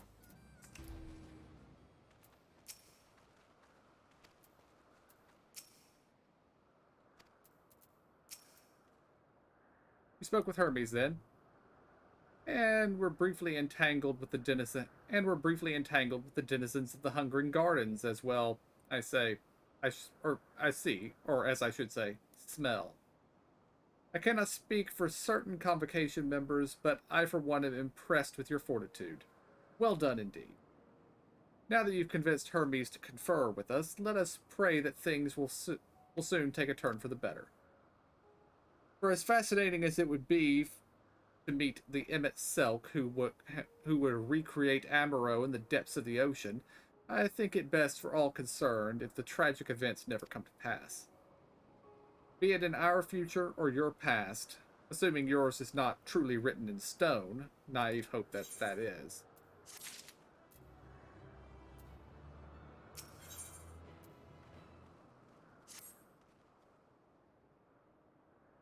Hermes said he would not be long, yes?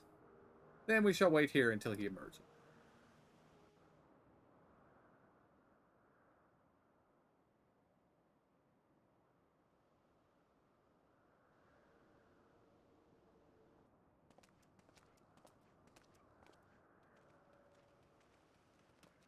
My apologies for keeping you waiting. I understand there is a matter you wish to discuss. Aye. A matter of the utmost gravity. If one can suspend disbelief. Go on then. Tell him what you told us. Who you are and why you came.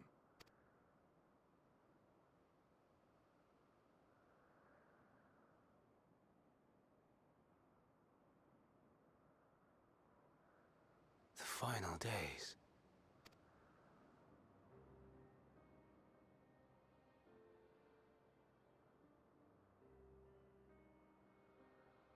The phenomena observed during these star-encompassing calamities is likely the product of a dynamis reaction. And none is more versed in the applications of this energy than you, Hermes. I must stress that we do not believe you would desire such destruction. We come not to lodge accusations, but to beg your wisdom. And so, distressing though the exercise may be, I ask that you share with us your opinion on the matter, on the assumption that our visitor's tale is true. Even you, Vana.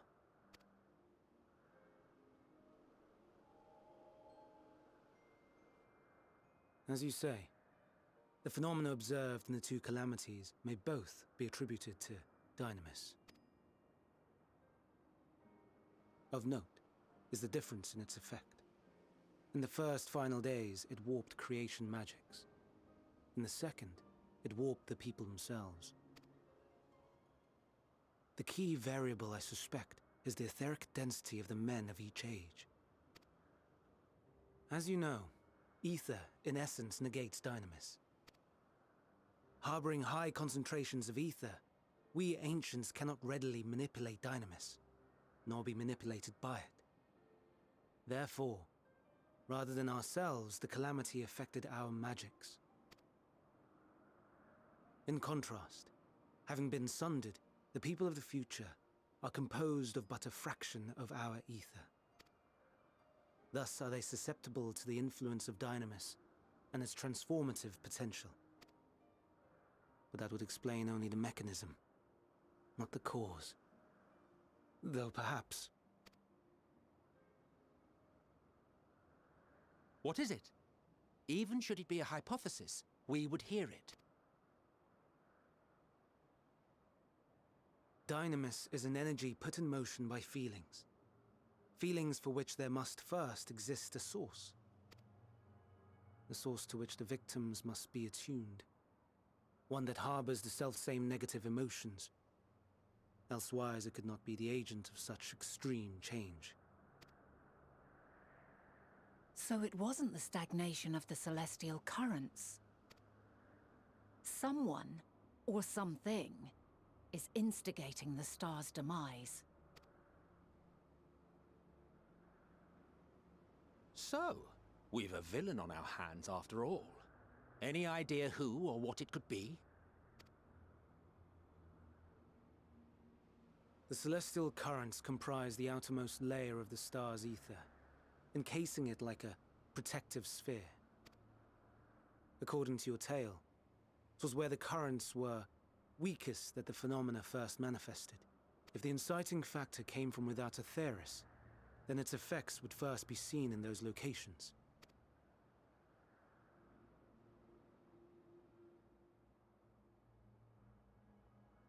Greetings. Can you hear me?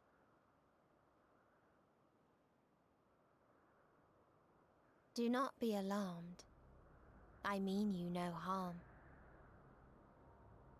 I wish only to hear your words, share your feelings, know your thoughts. May we please be friends? Meteion. What is it? Executing scheduled task, suspending individual self and connecting to shared consciousness. Connection established. Commencing status report.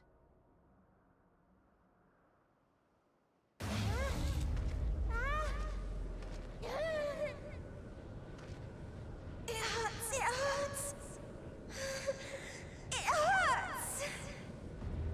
So hot, so cold, so sad. I don't understand.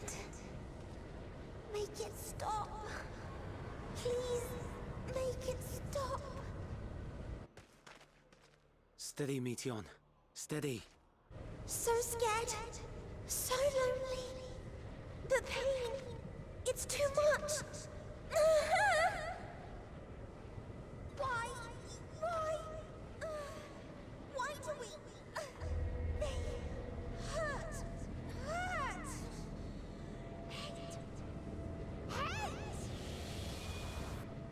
This is wrong. All wrong. She's gone? But how? She has altered her etheric density in order to blend in with her surroundings, an ability for avoiding confrontation. Most effective. Frustratingly so. I can't see her either. Not even a trace. Stay away.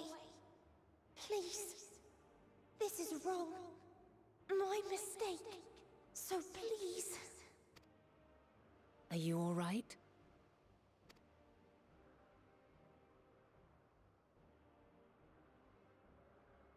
In your mind? No. We only heard her speak the instant before she vanished. Of course. When communicating without words, Meteion also employs Dynamis. That would explain why you were able to hear her, when we could not. Then you are our best chance of finding her. Follow her voice and try to track her down. Hindered though we may be, let us split up and search as well.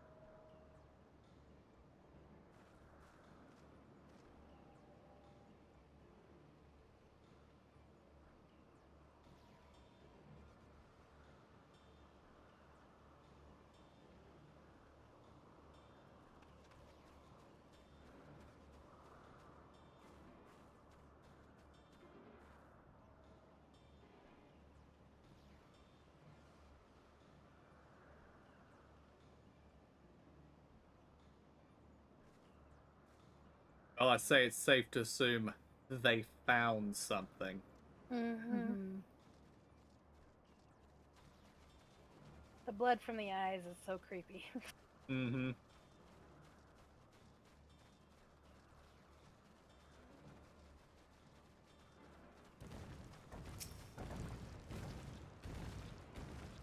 Calm your mind. Your sense is questing for any hint of Meteon's presence.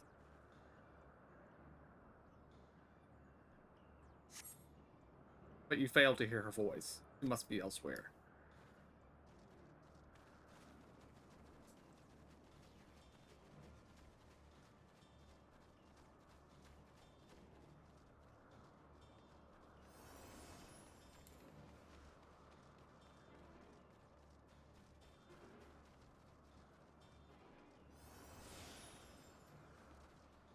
I'm checking under the bridge. Don't see anything down here. Something up here by a tree. On my way.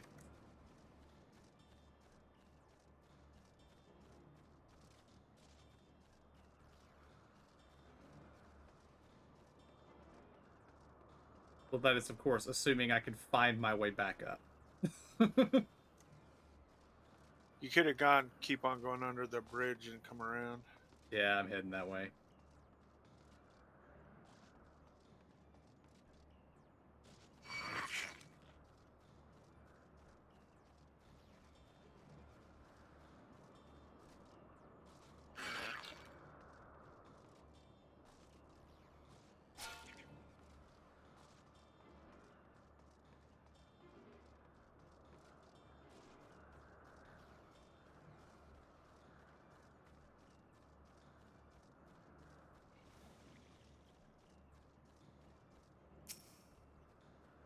You calm your mind, your senses questing for any hint of Meteon's presence.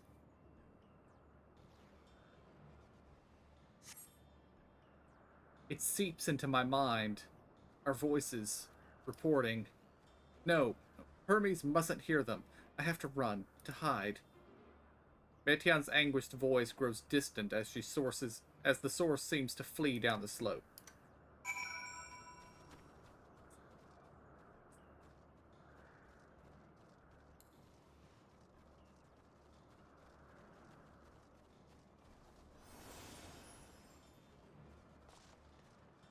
Right there.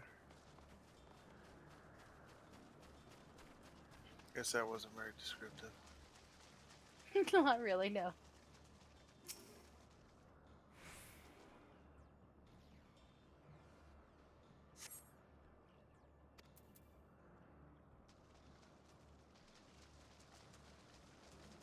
I didn't read that one because I thought it was the exact same messages we had before, but nothing came after it, so I guess it was just, you don't sense anything here.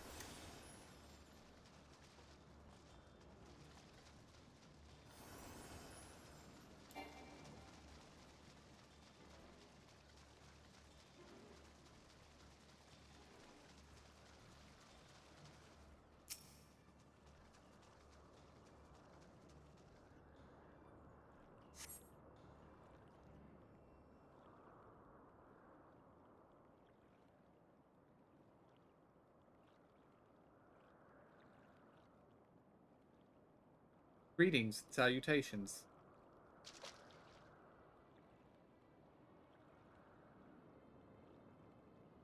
Commencing report.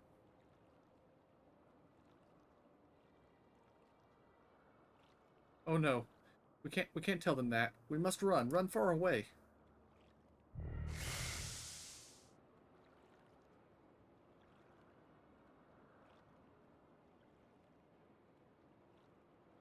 Please, don't follow me.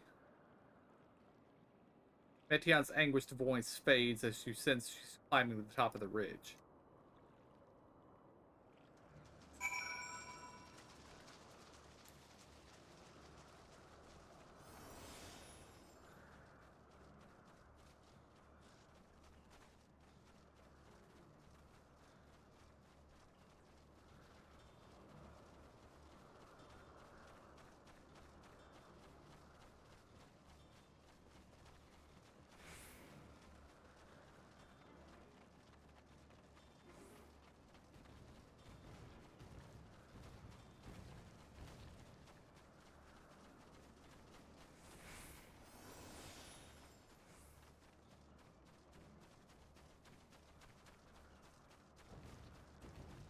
That's a weird looking dinosaur.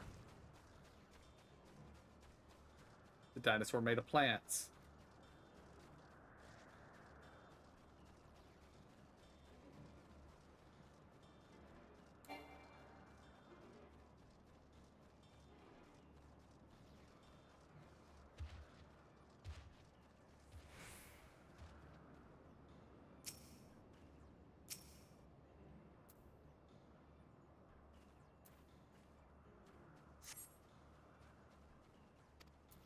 Must be elsewhere.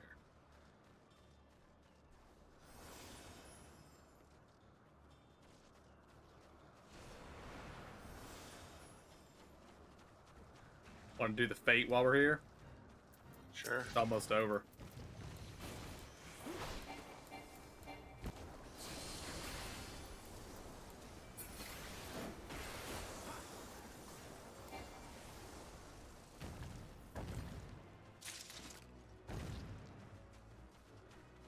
That's how you get easy gemstones.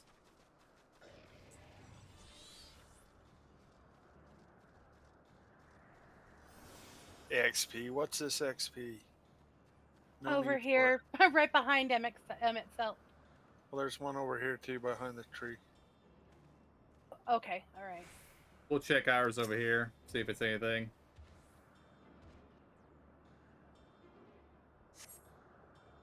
We've got a voice over here.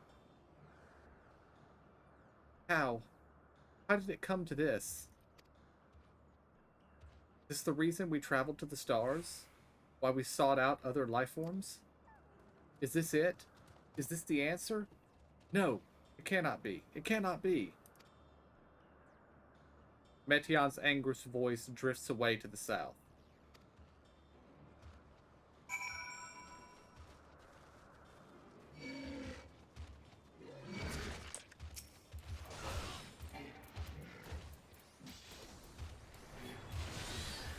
You gentlemen are ugly.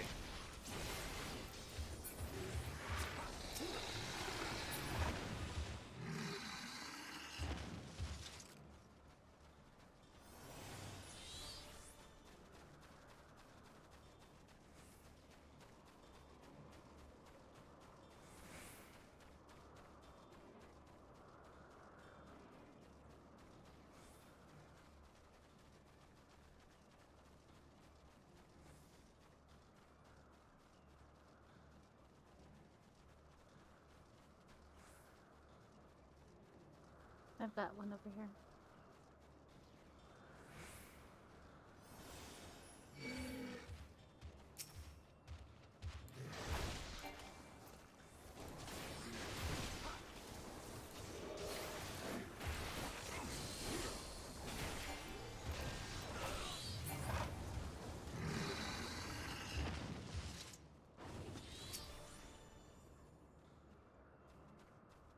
The giant frogs just won't leave us alone. No matter where you go. Future or past.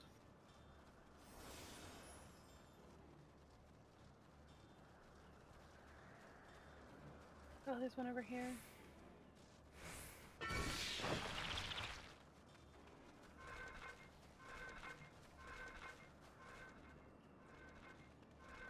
Okay, that is not what I expected from the ball. That is a pot. That's hilarious.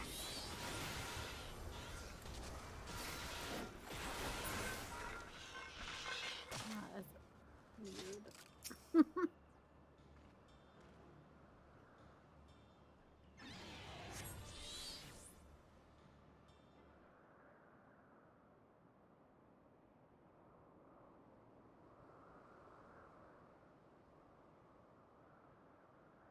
Compiling report for dissemination to Hermes and all the peoples of Aetheris.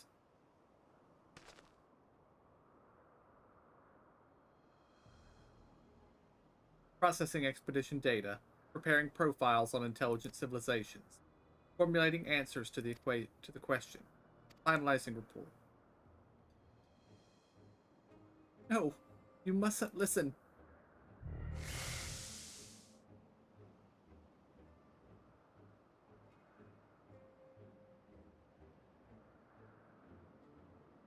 It's wrong. It's all wrong.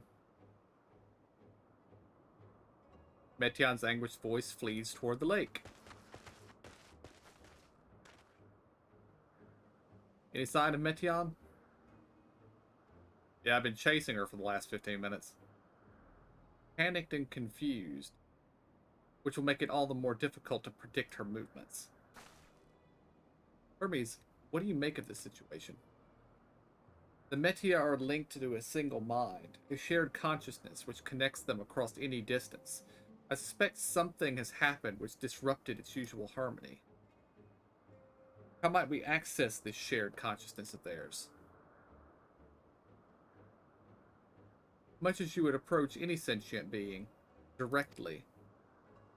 In the Metia's case, that means speaking to any incarnation within physical reach.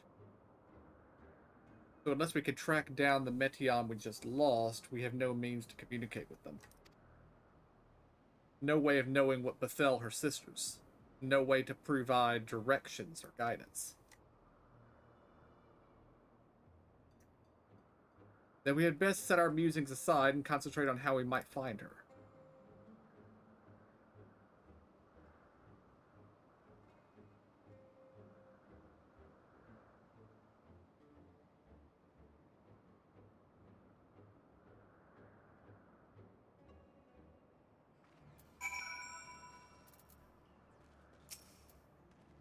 Oh, my dear Metion, what did you witness out there that frightened you so? Why do you seek to keep it from us? How terrible could it possibly be? My guess, at least in the beginning, they told somebody they wanted to be friends and got eaten for it.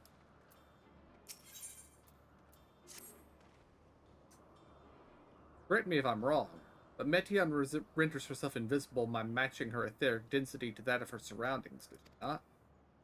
If so, we should not, or could we not disrupt her concealment with a surfeit of ether?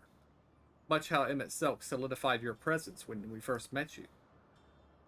Don't be absurd. I can hardly channel ether to a recipient whose whereabouts are hidden from me. Which is why we must all work together. He will continue to search in the same manner as before, but this time with you in tow. Once he ascertains Metion's likely location, you can proceed to reveal our wayward familiar and with a swift ethereal downpour. Very clever, and thankfully she has made herself easier to capture by fleeing towards Lethe. Assuming she is made visible, it should prove no great feat to herd her into a corner. Then we have our plan. You will be our tracker and trapper respectively, while we others predict and obstruct Metion's avenues of escape. Emmett Selk and I will keep an eye on each other's ether to help coordinate our efforts. Let us be about it. Well, it seems we are partners for the time being. Let us return to where we last saw Metion and pick up the trail from there. I will keep myself in a state of preparedness, ready to rain down ether at a moment's notice, meaning it falls to you to keep the way clear. Emmett Selk is now accompanying you, etc., etc., etc.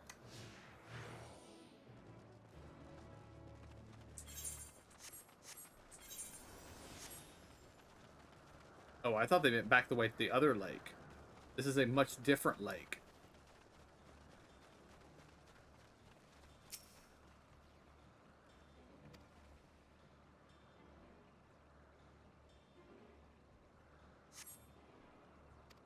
He is not here. Nothing this way? Then we try another route then.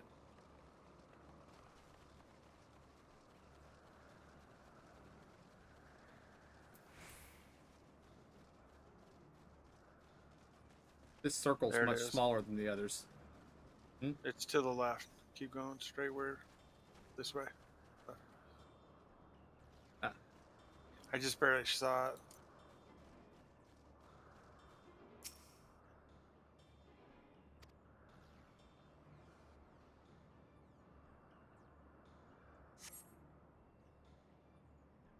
Why can't I fly?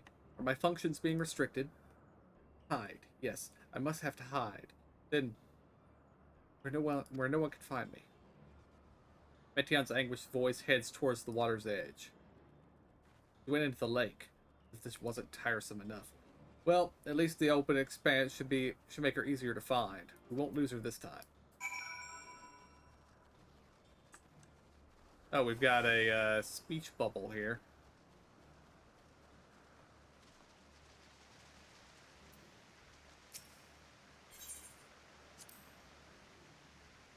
We should be able to reach the bottom of this drop by climbing down the rocks at the water's edge. Do not even think of dragging me over the falls. Final days or no, if I end up drenched from head to toe, I swear I will feed you to a remora.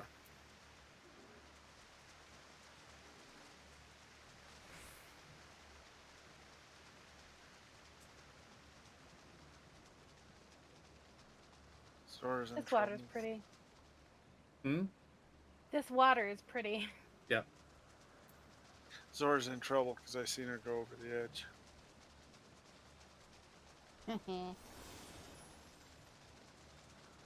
Maybe Emmett's just all talk. Well, he is a lot of tall. This is true.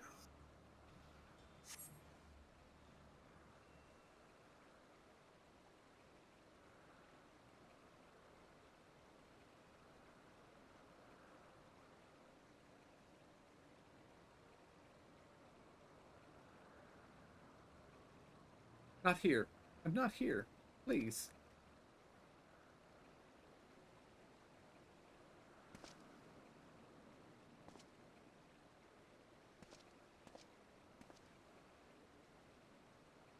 By the rock, is she? Very well.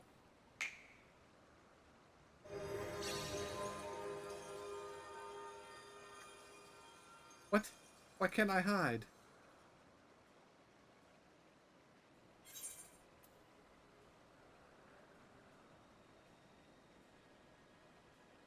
I'm going with option 1.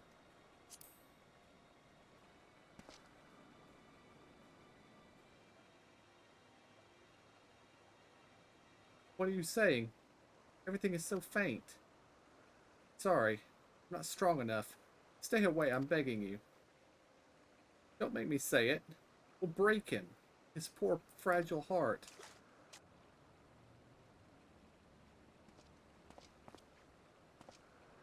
Now we have a chance. Once the others are in position, the two of us can herd her into the midst.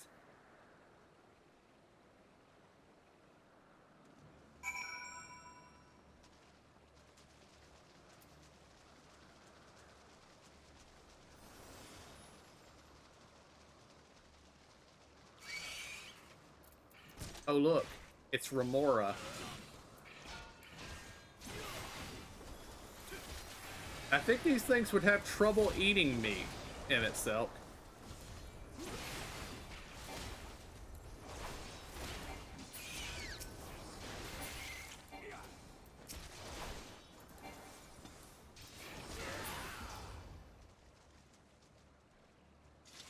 In the infamous words of Derek Zoolander, they need to be at least 3 times bigger than this.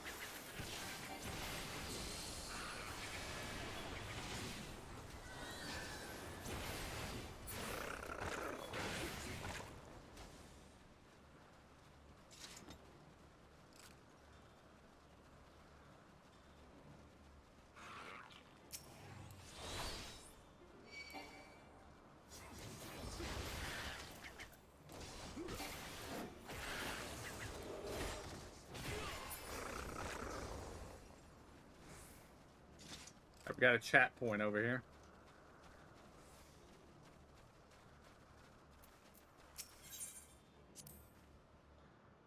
This nay is not in use. It seems to have been left to the mercy of the elements. Either way, it bears no trace of Metion's essence. We move on.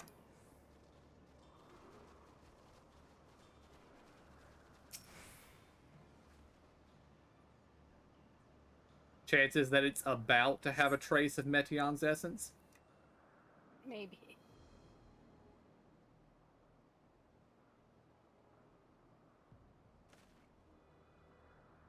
There, I see her.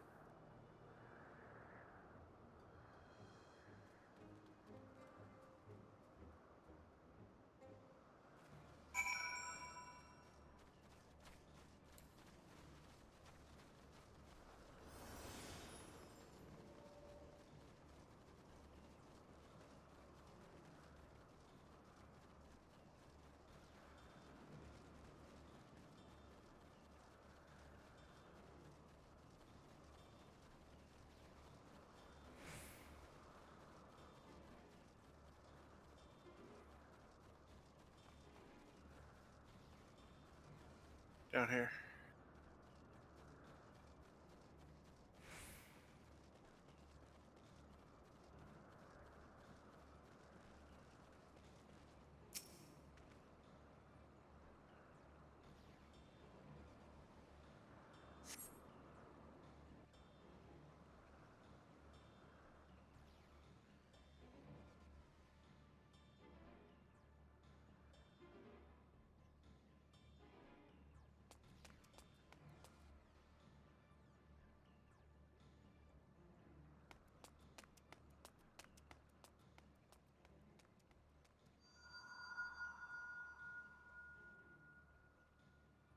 Aha!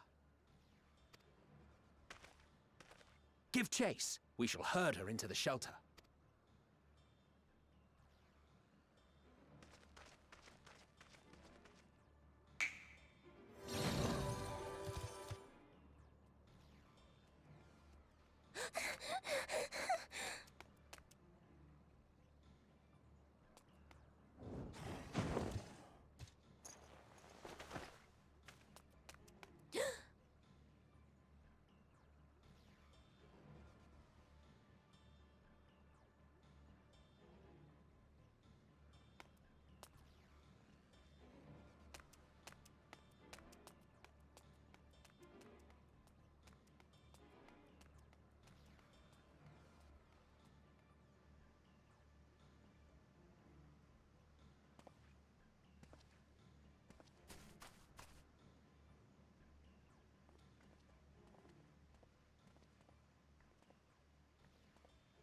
Please, Mission. We must speak.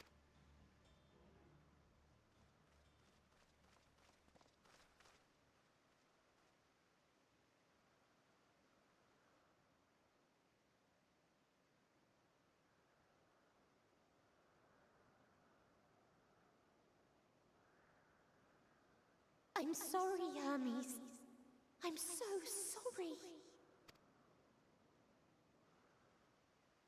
If someone can hear these words, then please. Please protect them.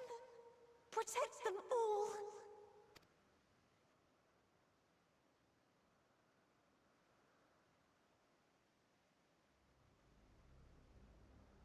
Individual self-suspended.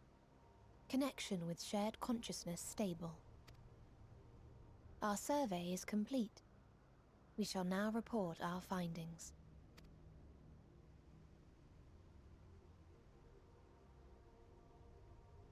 All units safely arrived at their respective destinations. Seeking answers to Hermes' question, we attempted to make contact with the intelligent denizens of each star. Results are as follows, in order of numerical code. Enna. Traces of civilization found. Structures believed to have served as domiciles. No extant life forms detected. Dio. Ruined remnants of buildings scattered across star, surface of which is encased in ice. Presence of life could not be verified. Tria. Evidence of large population centers, akin to cities recovered. No extant life forms found, only their lingering essence. Tessera. Edifices surmised to be abandoned residences found. No extant life forms detected. Deadly plague or extreme environmental degradation likely to have led to mass extinction. They are all dead. Octo. Star found in state of violent conflict. Contact successfully made with inhabitants, but deployment of weapons of mass destruction resulted in total annihilation of local population shortly thereafter. Inea. Star is a barren desert. No identifiable flora found. Bones of living beings resembling men discovered beneath sands, but determination regarding their intelligence inconclusive.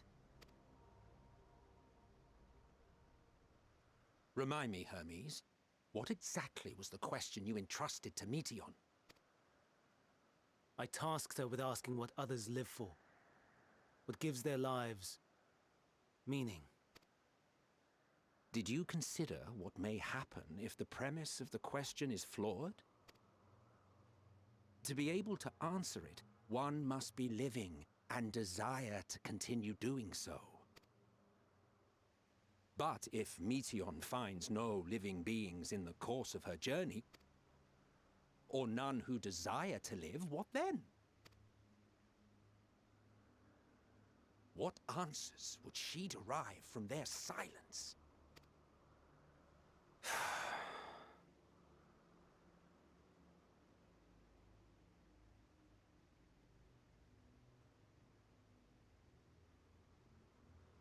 Meteon, enough!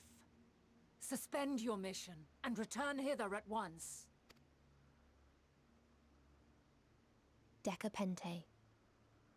Local civilization once flourished under auspices of higher power. Said power later laid waste to civilization in fit of rage. Upon revealing this to me, entity elected to self-terminate in lieu of providing answer to question. No other intelligent life forms found. Turning a deaf ear, are we? We are taking Meteon back to Amarot. As I understand, we will need her if we are to bring back all of her sisters. Yes.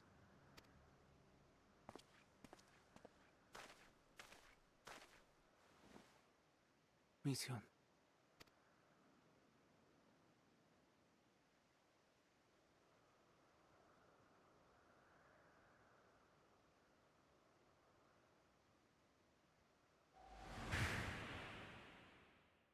It isn't right, is it? It isn't right to turn away from the answer. Even if the answer is pain.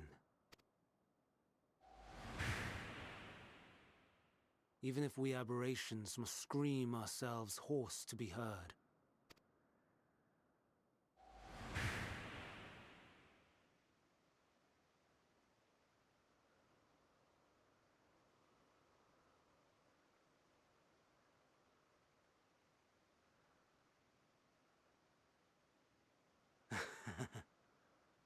Aye. Whatever answers we find, I will not dismiss them out of hand. These words I said to you, and I will hold myself to them.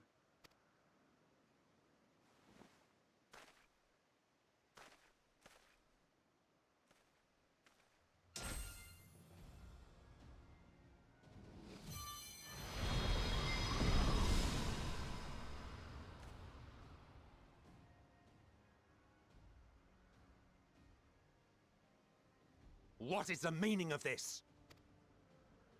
You cannot take Meteon, not until she has finished her report. All else must wait.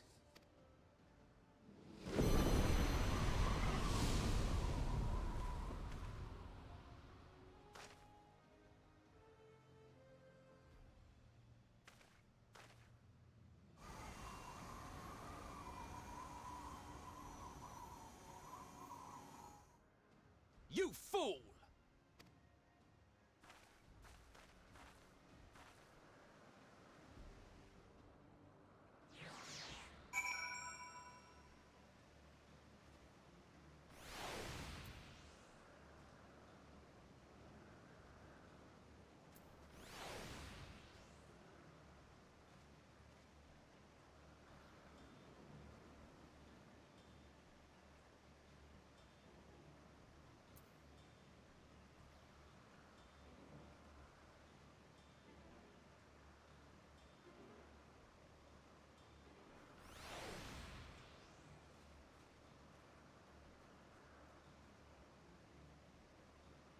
Well, that escalated quickly.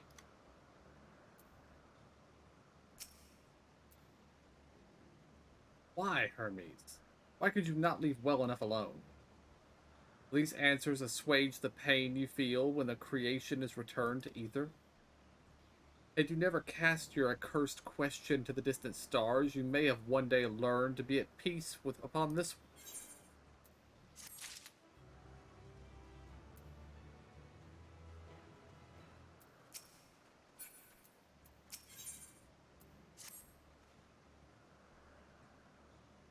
Hermes is headed to Ctesis.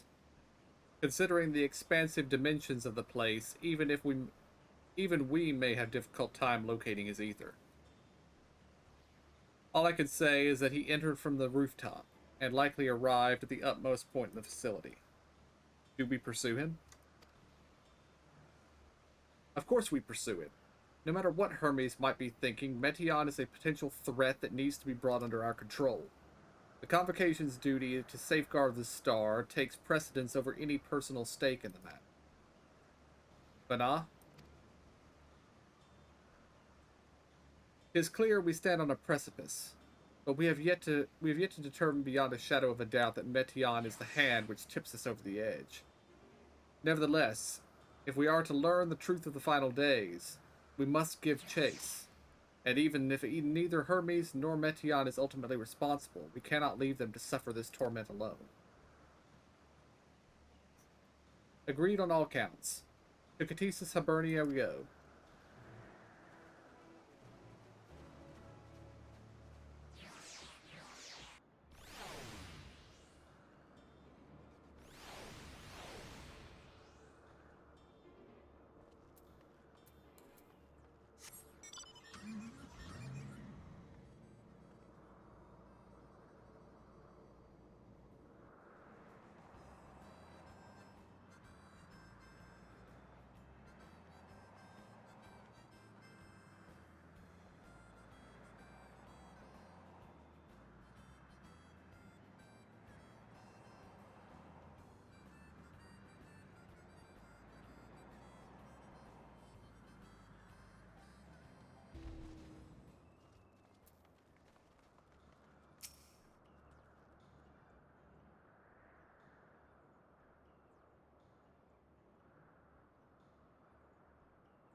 What have we here? Excuse me, has something happened inside the Ctesis? Mistress Vanah, I'm so glad you're here.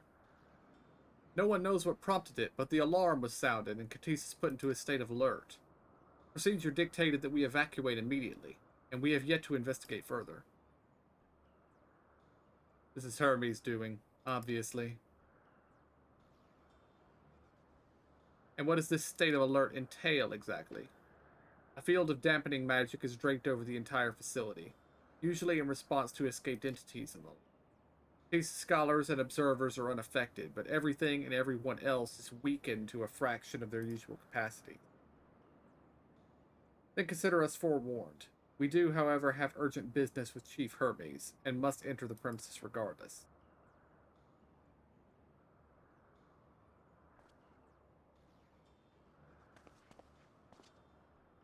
That said, if Hermes is willing to enact such measures, I wonder what other obstacles he has seen fit to drop in our path.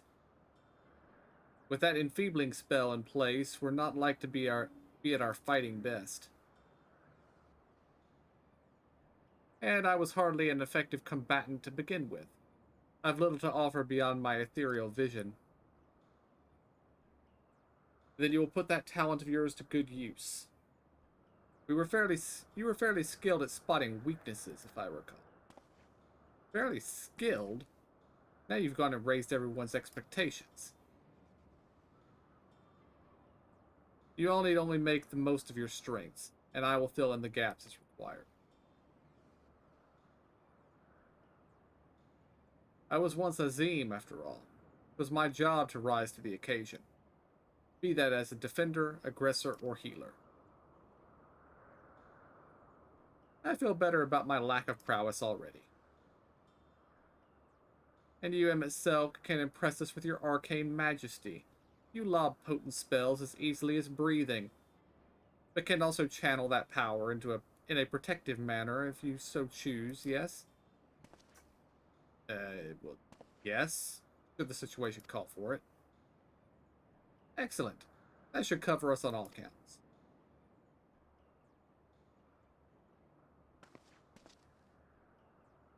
Your tale led us here, so it's only right you lead us now. No matter what lies ahead, we will win through to Hermes and Metion. And then we will face the future together.